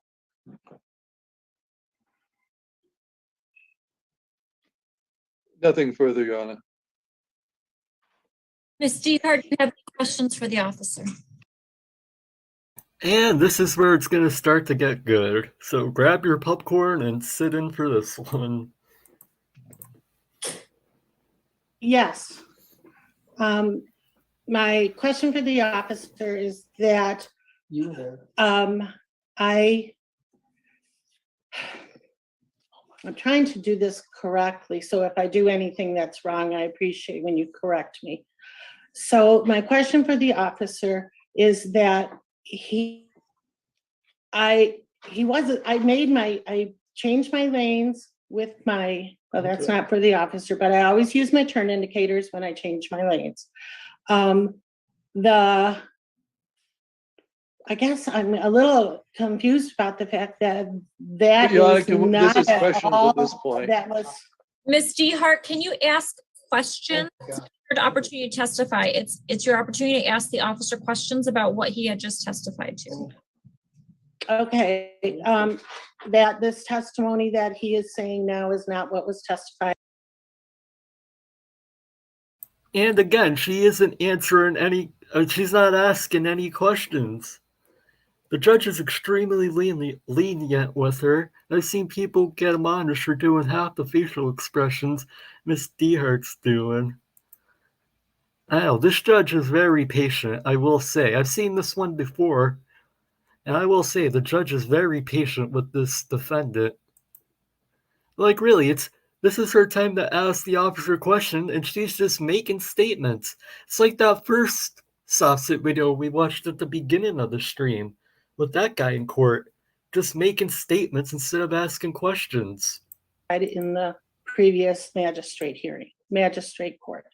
He's changed his testimony from then. It's not your turn to testify. It's your turn to ask him questions, not me. Yeah, I'm asking. Okay, I'm sorry. I'm asking him why he's changed his testimony. All of this information is not part of what was at the magistrate. So why did he change this? I do want to know, did he go back and check the lane usage, which is what I was told, that it was improper lane usage because the court magistrate said that the lane was properly I'm going to object again. marked. The officer hasn't had a single question to be able to answer. Okay, I did. Okay, so why did he change his testimony and say that it's not for improper lane use when that's what we did in the previous magistrate? Why is this testimony different than what we talked about in the previous? I was told specifically by the magistrate. Ma'am, one question. Yeah, Tones, I completely agree with you. She was completely unprepared for this. Like, honestly, if you really want to fight, just get a lawyer. But I mean, she had no plan, like you said, Tones. I mean, she's just winging this basically and hoping it works. But as we all know, it doesn't. It doesn't work, and it won't work. And nope, she did not prepare her questions beforehand. Because right now, she's not even asking questions. She's just, like I said, she's just making statements. She's not asking the witness anything. Ma'am, one question at a time. Let him answer. Okay. Okay, my testimony in this case is a little more detailed than it would have been in the informal hearing. And the reason for that is, and I actually took measurements on Google Earth and the WashNA.org mapping system. That's how I had the exact measurements of the signage, where the road markings were, etc. As far as what you were stopped for, you were stopped for, it could be improper lane use. It could be the fail to yield for merging over. There were a number of violations that would have been appropriate. And I ended up issuing the impeding because that's a 0-point violation. But I asked you, why did you change your testimony? Because the, what's it called, the informal hearing So you didn't really answer my question. My question is, why did it change from the lane usage, which the magistrate previously made it very, very clear that this was specifically regarding using the right lane to go through, and that the right lane, she repeatedly said that the right lane is a right turn only lane, clearly marked, which it is not, and I have proven that. So Your Honor, I'm going to want object. to know What why. I magistrate just feel. said, didn't say. Ms. Dehart, hold on, there's an objection. Mr. Ochoa. I'm going to object to what the magistrate said or didn't say is not relevant to this case. And indeed, a formal hearing is a complete redo of the trial. It's not really an appeal. It's a complete redo. And this ticket speaks for itself. This is the same ticket in the file that the officer wrote at the time. It says impeding traffic.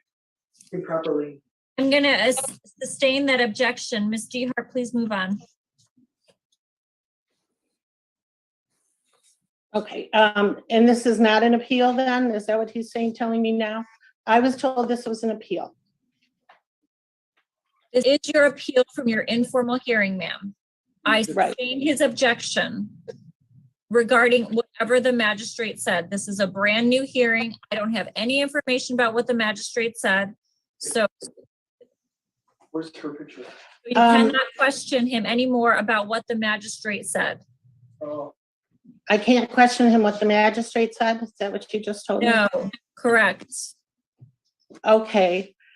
Ask him if there's. And you can also tell, I mean, her husband or whatever is trying to coach her through this, but he is just as clueless as her. Like, first off, she doesn't understand what this freaking set hearing is, and she should have just really gotten a lawyer. I mean, she didn't have any questions prepared, doesn't have any valid arguments prepared. This is just a train wreck. Oh my gosh. Okay, I guess. Is the officer aware that at the intersection of Michigan and Riverview, the lane signage that's posted clearly indicates that there is a left turn lane, there is a straight through lane, and then there is a straight through and right turn lane. Is the officer aware of that?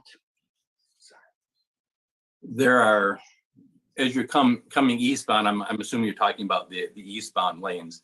As you're coming eastbound, there is a left turn lane that goes north onto Austin Road. And then there are two other lanes, the inside lane and the curb lane. And both of those are allowed to go straight through at that point. Right. And that's what I did. And that's what you testified to. And I clearly, why are you changing your testimony? Are you just trying to keep my money? That just doesn't make sense to me. Why are you doing that? Your Honor. That's not appropriate. Sustained. I agree with you. It's not appropriate, but I'm. They're talking about your behavior not being appropriate, Karen. Like really. Very sorry, Your Honor. This is clearly not appropriate either. It's a very, okay. And then I would like to say, I do have a witness. Ms. Dehart, if you have any further questions for for Officer Belknap, do we have any further questions for him? All right, is Officer Belknap aware that I had someone else in the car? Yes, you had your husband, and he made it very clear that he worked for a police department. And I felt that he was actually trying to get you some courtesy for that. And in fact, that's perhaps why I issued the impeding traffic and not the traffic violation with the points on it. Can I talk? And he was making himself aware because of a courtesy to other police officers. And that's not a question. Oh my God. Earlier she asked if she could call her no, this is cross-examination. Like, she's completely freaking clueless on how courts work. he made it very Ma'am, clear. ma'am, you cannot testify right now, and everything you're saying, I am not taking into evidence. You have Okay, I'm very sorry, Your Honor. Ma'am, it's my turn to speak. Okay. Opportunity to cross-examine the officer. If you have any questions for him, you may ask him questions, but your questions are not evidence. So you do not go off on all these other things that the magistrate was talking about, because I'm not taking note of any of that. Those are not evidence, those are just questions. What the officer is saying is the evidence that I'm going to take into account. So if you have any further questions that you would like to ask the officer, please do so. Thank you. Then another question that I have is that the officer was not the only one in attendance. And could he please tell me, there was his supervisor or whatever their ranking is, was also there. And what is the question, ma'am? You're testifying again. Can you please ask the officer a question? Okay, so what was the other officer there for, other than him? Yeah. And was he, oh, I'm sorry. I'm very sorry because I'm saying sorry too much and I'm not used to court proceedings. That's why you hire a lawyer who does this stuff for a living and knows what to do. She wants to speak to the manager ASAP. Whatever happened to not interrupting each other and the rat? So I apologize for all of that. So to form my question is... She keeps apologizing, but keeps doing the same thing over and over again. Yep, the officer gave her a lesser ticket, and she's still not happy and took this all the way to court and is now appealing. Like, really, if I was the officer, I wish he could go back and just hit her with the maximum ticket.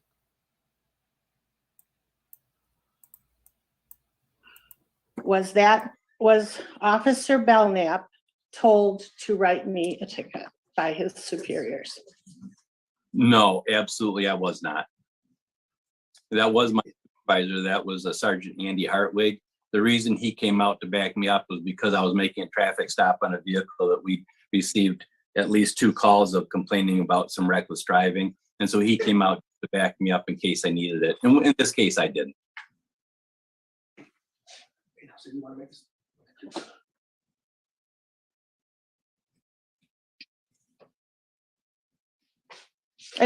If you're waiting for me, I just feel used here. I'm not going to try to fight a court system that does this. That does what? Operates as a court? Doesn't let you speak out of turn? I mean, like, really, what are you expecting? Like, you're the one that came to court completely unprepared for your case. So don't try to blame others because of your failure. I would like to know why you told me that I should go around and tell other people that the Celine officer is a jerk. And I told you that is not something respectful that I would ever do. My husband, it's not professional, and I want to know why you felt that was not relevant necessary. to anything to this case. Sustained.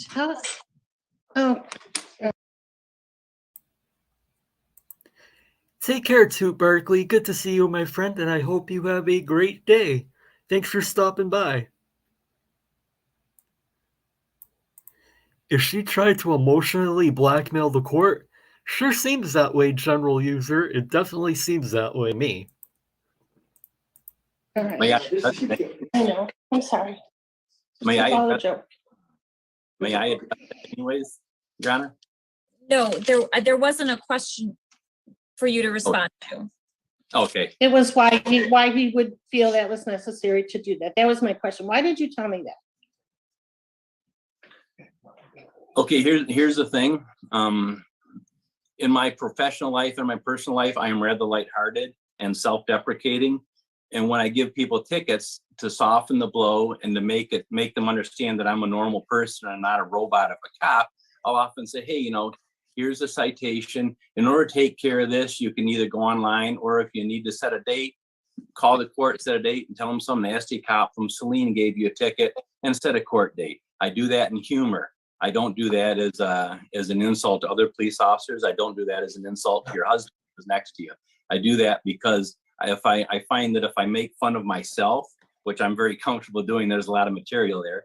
If I make fun of myself and make it light, that a lot of times people accept it a lot better, and they understand that I'm a real person, that I'm not a robot. And that just seems to kind of, in most cases, make the whole situation a little easier on everybody. And that's why I said those things. All right, and are you aware that I submitted photos to the courts? No, I am not. And that was part one, and the officer seems pretty chill. He seems pretty cool. I mean, she should have just taken her ticket and just moved on with life. Let's bring up part two. Like, really, I mean, she should have just taken the ticket because she has no idea what she's doing in court. Like, she's just wasting everyone's time right now. I mean, I guess it is her right to appeal, so even if you have no legitimate reason to appeal. Something we can, I maybe would like to revisit this again, because the courts did not receive, I mean, I have a copy that said they received it and none of it's with the file. And I just feel really. Ma'am, if you like have shanghaied. evidence that you would like to use, then you can certainly try to admit that evidence through a witness. You can't just hand me documents. Yes, the officer's testimony was excellent. I mean, see, it's clear as day who came prepared to court and who didn't come prepared. Right, you mean like the court? I mean, as a witness, submit documents through a witness, which would be Through their the court. testimony. Okay, well, so I can have a witness? Do you have any further questions for this witness? Not at this time, no. Okay. Mr. Ojak, any redirect? No, Your Honor. Okay. Any further witnesses for the people? No, Your Honor. Okay. Miss. May I have a witness? Let me finish. Miss Oh, DeHart. I'm sorry. Do you have any witnesses, or would you like the opportunity to testify? Yes, I would like to testify, and I have a witness. Well, So who witness are I you can't get a hold calling? of right now. I'd like to call my husband, Kevin DeHart. And here's her husband, who's been trying to coach her throughout this case. Let's see what this genius has to say. Okay, does he have another device or something he can? I'm right He's right next to me. Is that what you want? I'm right here. Okay. And please tell me if my window. Can you is raise too your bad. right hand, sir? Do you swear or affirm the testimony you're about to give is the truth, the whole truth, and nothing but the truth? Yes, I do. Lower your hand, state and spell your name for the record, please. Kevin DeHart, D-E-H-A-R-T. The first name is K-E-V-I-N. Go ahead, Ms. DeHart. Okay, first of all. No, sir, you can't what? just start talking. Ms. DeHart can ask you questions. Oh, You're I'm sorry. the other witness. You can't just talk. I'm sorry, I thought you said Mr. DeHart, not Mrs. DeHart. Were you in the car with me in November 10th, 2021? Yes, I was. As I was driving, in your professional opinion, with over 33 years. I'm going to object to the comment about professional police. opinion, Your Honor. And we'll stipulate to the fact that he was present in the car. The officer already testified to that. Sustained. Okay, and did I do any illegal driving during that time? No, you did not. And Well, there you have it. He said that she didn't do any illegal driving, so it must be true. Like, really? Like, wow. Two completely clueless people. Objection. Just going through some of the comments. Case closed, lol. The judge is like, the judge is like, why do I have to deal with this nonsense? At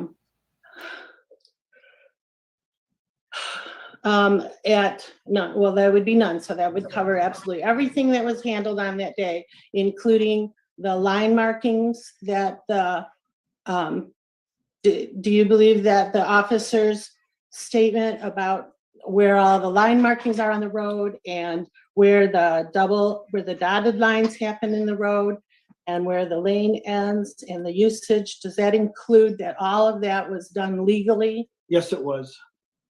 And do you believe that the officer?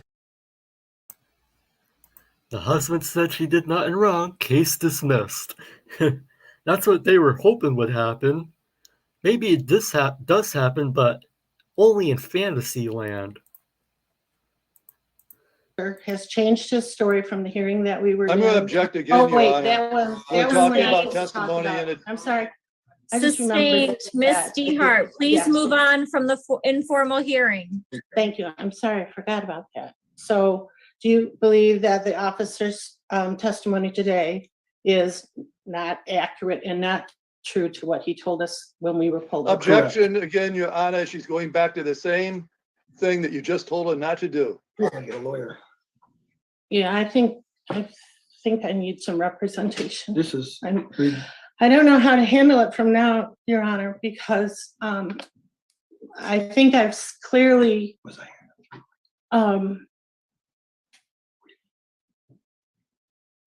well, yeah. Do you have any? We clearly stated that I was. Ma'am, my it's not driving your was opportunity, accurate, ma'am, you have to listen to me. It is not your opportunity to testify. You will have your opportunity. Do you have any further questions for Mr. DeHart? I feel I've covered that. When we went to the courts and asked about an appeal, and we followed all these proceedings, and we were told that there would be an appeal, and that documentation was delivered to the court. Miss and they DeHart, accepted it on behalf. Miss DeHart, do you have any questions about the November 20th? Mr. DeHart. On November 10th? I'm sorry, November 10th. Yeah. Do you have any further questions for Mr. DeHart about November? I'm going to go ahead and go along with you, and I'm going to say that there is nothing else at this time that I'm just all shooken. I'm totally shooken up. Okay. Well, that's not their problem because you came unprepared. Like, of course, now they want a lawyer, but it's too late for that. Like really, this is already the appeal. Like, this woman's gonna probably demand an appeal on the basis that she was poorly represented.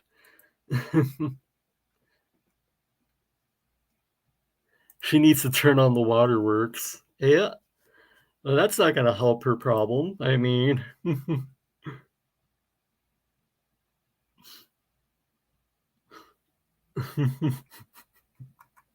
just going through some of the comments. Okay, I can't stop laughing to eat my hamburger. Yeah, this is what happens when you have no understanding of how the legal system works. Totally shooken up because okay, I'll stop there to try to be more appropriate to you. I'm sorry. So no further questions for Mr. DeHart, is that correct? Thank you, yes. No. Mr. Ojek, do you have any questions for Mr. DeHart? No, I do not. Ms. Dehart, would you like the opportunity to testify? Yes, Can you raise your right hand? Swear or affirm the testimony you're about to give is the truth, the whole truth, and nothing but the truth. yes, I swear. Lower your hand, state and spell your name for the record, please. Lisa Dehart. Lisadehart.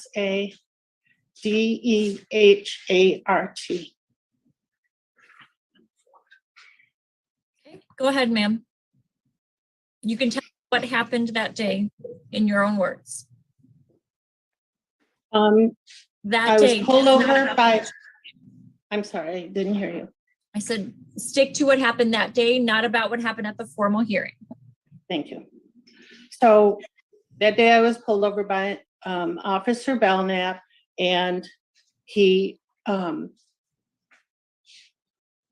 gave me a ticket that was for impeding improper lane use, going forward in a right turn only lane, and that's why I was getting a ticket. And I've proven, I sent, there's, yeah, I went to the court with photographs that they made copies of and accepted on the court's behalf, which for some reason you do not have, which clearly proves that that is not correct. So that's all I have to say for now. Mr. Ojek, do you have any cross-examination from Ms.? No, Your Honor.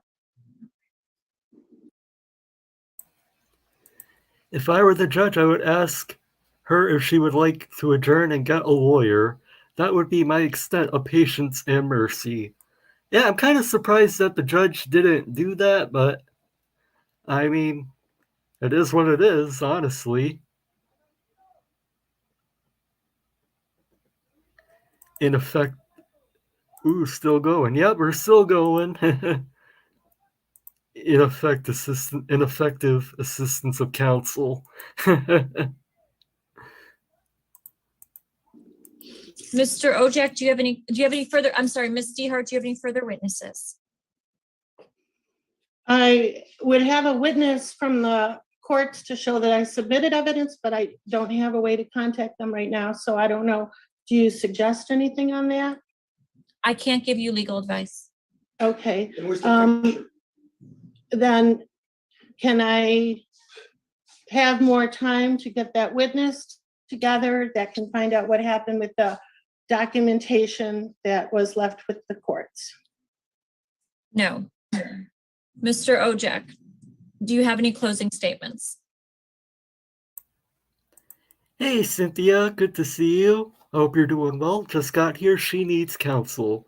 Yes, she does. That's how that saying goes. Freaking the saying, he who represents himself as a fool for a client. I mean, same thing in her case. She who represents herself as a fool for a client. I would never ever go to court without a lawyer. Like, it's the stupidest thing you could do, going to court without a lawyer and trying to represent yourself. Never do that. Just, the officer, this wasn't an accident. He was waiting there for a specific reason by two different phone calls. He gave her a break. The ticket speaks for itself. It's not written for improper lane use or anything else. It's written for impeding traffic. And maybe it was marginally impeding traffic because the car only had to slow down when they pulled in at the last second. But that's impeding traffic. She got a break, but she was impeding traffic. That's all. Do you have any closing statements, Ms. Dehart?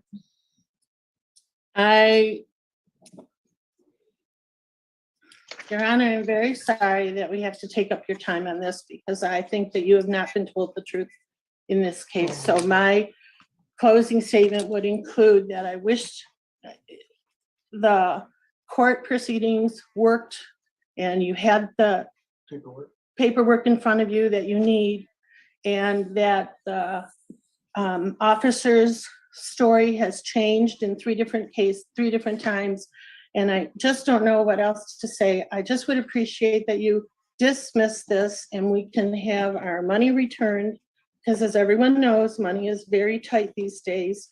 And living with an officer for 38 years, I appreciate and respect everything about the officers. I was the one that was insulted when he made comments about himself, because that is definitely not. She should have asked Chili for advice. Oh God, Chili would have made this a whole lot worse for her.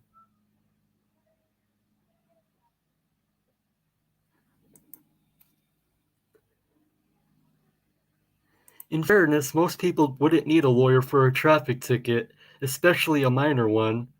Yeah, that is true, Tones. I mean, most people, yeah, they don't need a lawyer for a traffic case. But still, I mean, but she, in this situation, she is completely clueless about anything with the court system. Like, so she really should have gotten some legal advice from a lawyer at least. I mean, if she couldn't have one represent her, I mean, she still should have tried to get some type of legal advice. Not professional. And I guess to state it very clearly to you, I would like you to any of the complaints that he doesn't have, there's been information about there were complaints, but he has no evidence of that.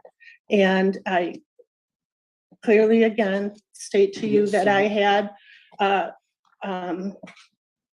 my husband, an officer, sitting next to me, and we talked all the way through about how I was driving. And I tried to explain, if I may, that on that particular day, I tried to explain also to the officer that there was a road rage that happened in Clinton, and I was scared because this guy was following me. I tried to explain that to the officer that day. In fact, the road rage vehicle that was like, really, this is closing arguments, and she's trying to bring up more evidence. Like,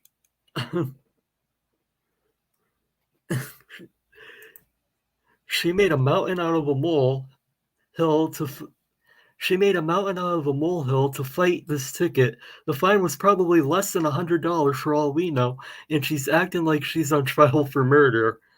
Yep, I mean, she's definitely being overdramatic. Freaking, just take the ticket, pay it, and move on. Like, really, it's not worth it. Like, all of this is not worth it. At least that's just my opinion. I'm just going to say road rage and not try to be dramatic about it for you. I know you can interpret that when that officer's road rage truck had me pulled over on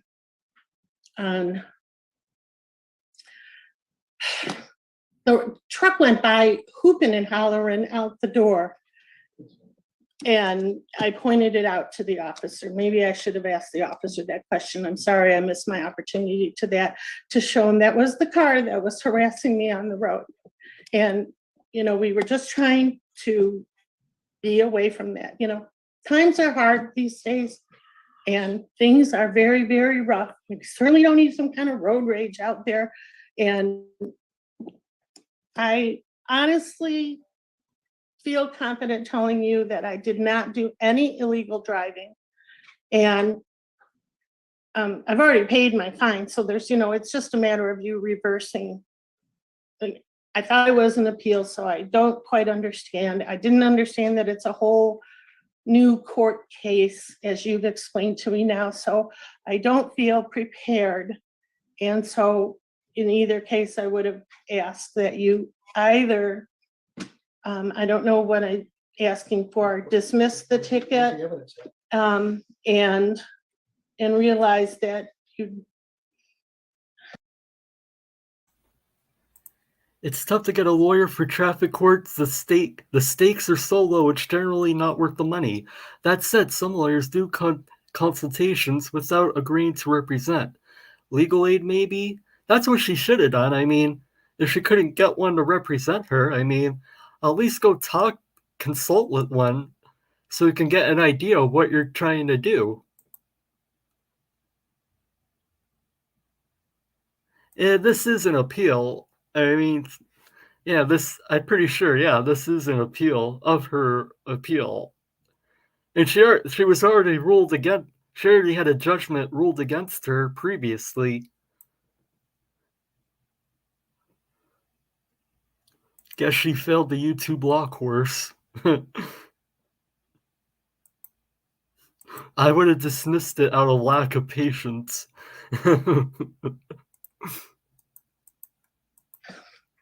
You could just dismiss the ticket or give me more time to gather what's the point in, I'm gonna have to pick up that paper again. You already told me not to. What was the point of my doing that? Because, you can sit there and say, I don't have that in front of me. And I agree with you. That's not your responsibility to have that in front of you. But it is for the court officers that all work for you. And it's just not there. So they can get together. The officer can totally change his story. And there's just nothing I can do except to appeal to your sense of fair play. And I don't know what else to ask. If I've completed a statement, I guess I should just end there. And thank you for your time. I would like to make a final comment, Your Honor. I'm not going to go into about everything that happened before. There's a lot of things you just said, which I could really point out. I want to make two statements. What she provided to the court, if it had been provided to you, court staff would have been violating the rules, as they're not allowed to, she's not allowed to provide evidence ex parte to the court without providing it to the prosecutor too, and that would be done in trial. My second statement is regarding all the things she has said several times about Officer Belknap. I have decades and decades and decades of experience, and I actually know Officer Belknap very well, and I consider him one of the most professional and best officers I've ever had contact with. That's all. Thank you, Mr. Ojak. Can I answer to that? No, you can't. The way that it works, the prosecutor, because they're bringing the case forward, they get the last word because they have the burden of proof. Well, because. No, yeah, ma'am, the hearings. Okay.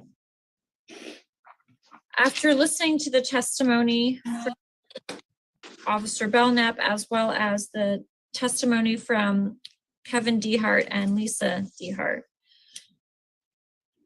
I wanted to address a couple of things. There was a lot of conversation about a photo that Miss Dehart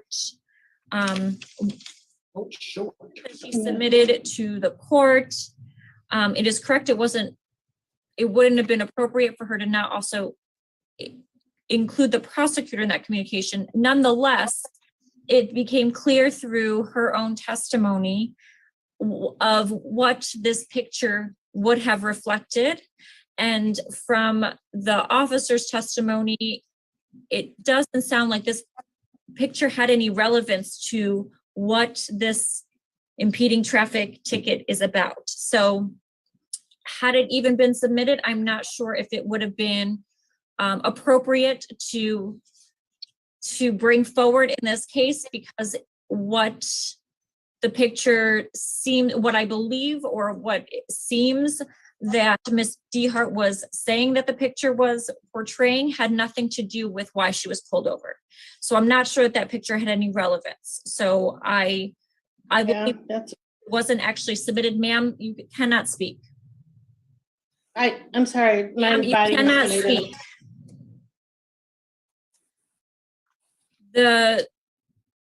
As far as the testimony, we did have testimony from Officer Belknap about what happened that day, what he witnessed. He was on the lookout based on the dispatch had given him some information about to be on a lookout for a vehicle, that there were some complaints about a vehicle. So he was certainly paying attention to what was happening at that intersection. He witnessed Ms. Dehart's vehicle sort of force merge herself beyond where the lane had actually narrowed, despite there being two other signs indicating that the right lane was ending. And Officer Belknap also indicated that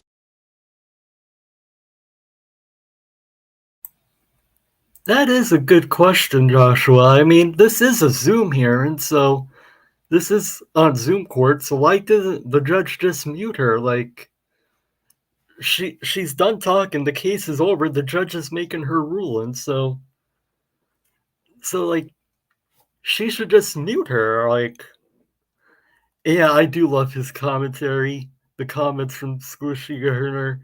Go subscribe to him if you haven't already. If you like these court videos, he's one of the best in my opinion. He's an excellent creator, Squishy Garner.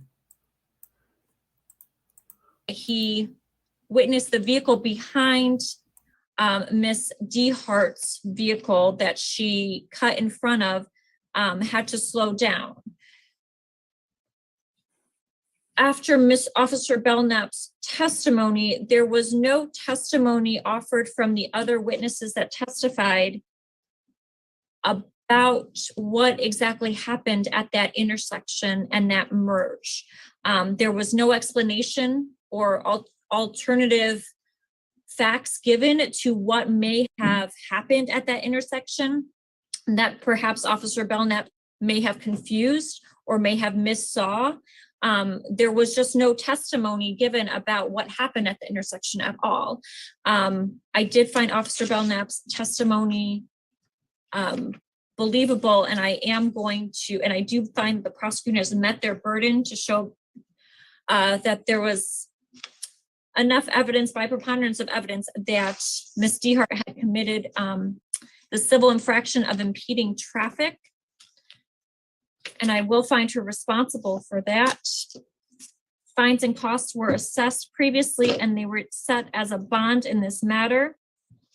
So the court will apply the bond to the fines and costs. Thank you, Yenner. And we are adjourned.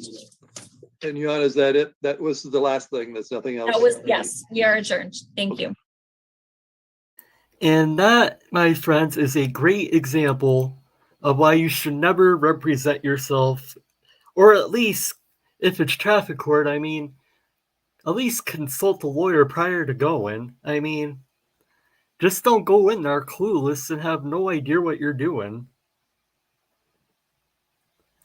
Well, Zoom certainly gives us great videos. I have to say, it has allowed a huge amount of disrespect for scrutiny of the court to run rampant. That is true, Tones. I mean, the Zoom court, I mean, basically people have no respect for it. Like, so I really hope things start, I mean, although in most places things are going back to normal with people physically going to court, but so yeah, I mean, it's just sad that so many people don't have a respect for law. It's just sad, but really it's sad but not surprising. Hey Elena, good to see you, my friend. I hope you're doing well. We're actually just getting ready to wrap up the stream for today, but it'll still be available to watch after the stream has ended. But it's good to see you. So yeah, I think this is where I am going to wrap it up. I've been going on now for a little over 4 hours now, so I think this is a good point to wrap it up. I do want to thank everybody for coming to today's stream. I do appreciate it. And I would like to give a huge shout out to Gardner Renfrew for the $5 super chat earlier, TMPIR for his $10 super chat earlier, and Joshua Lee for his $10 super chat earlier on the stream. Thank you all again very much for watching, and I do have a new video out that I posted a few hours ago. I do have a new video. If you want to check that out, I'll leave a link in chat. So yeah, be sure to go check that out. I'm not sure if I'm gonna do anything tomorrow. I'm not sure yet, but in case I don't, I hope everybody has a great weekend. And thank you all for watching. Congrats, Marks. 82 likes on a live stream, a new record. Yeah, the live streams seem to be getting more popular here on the channel. I hope to do more of them soon.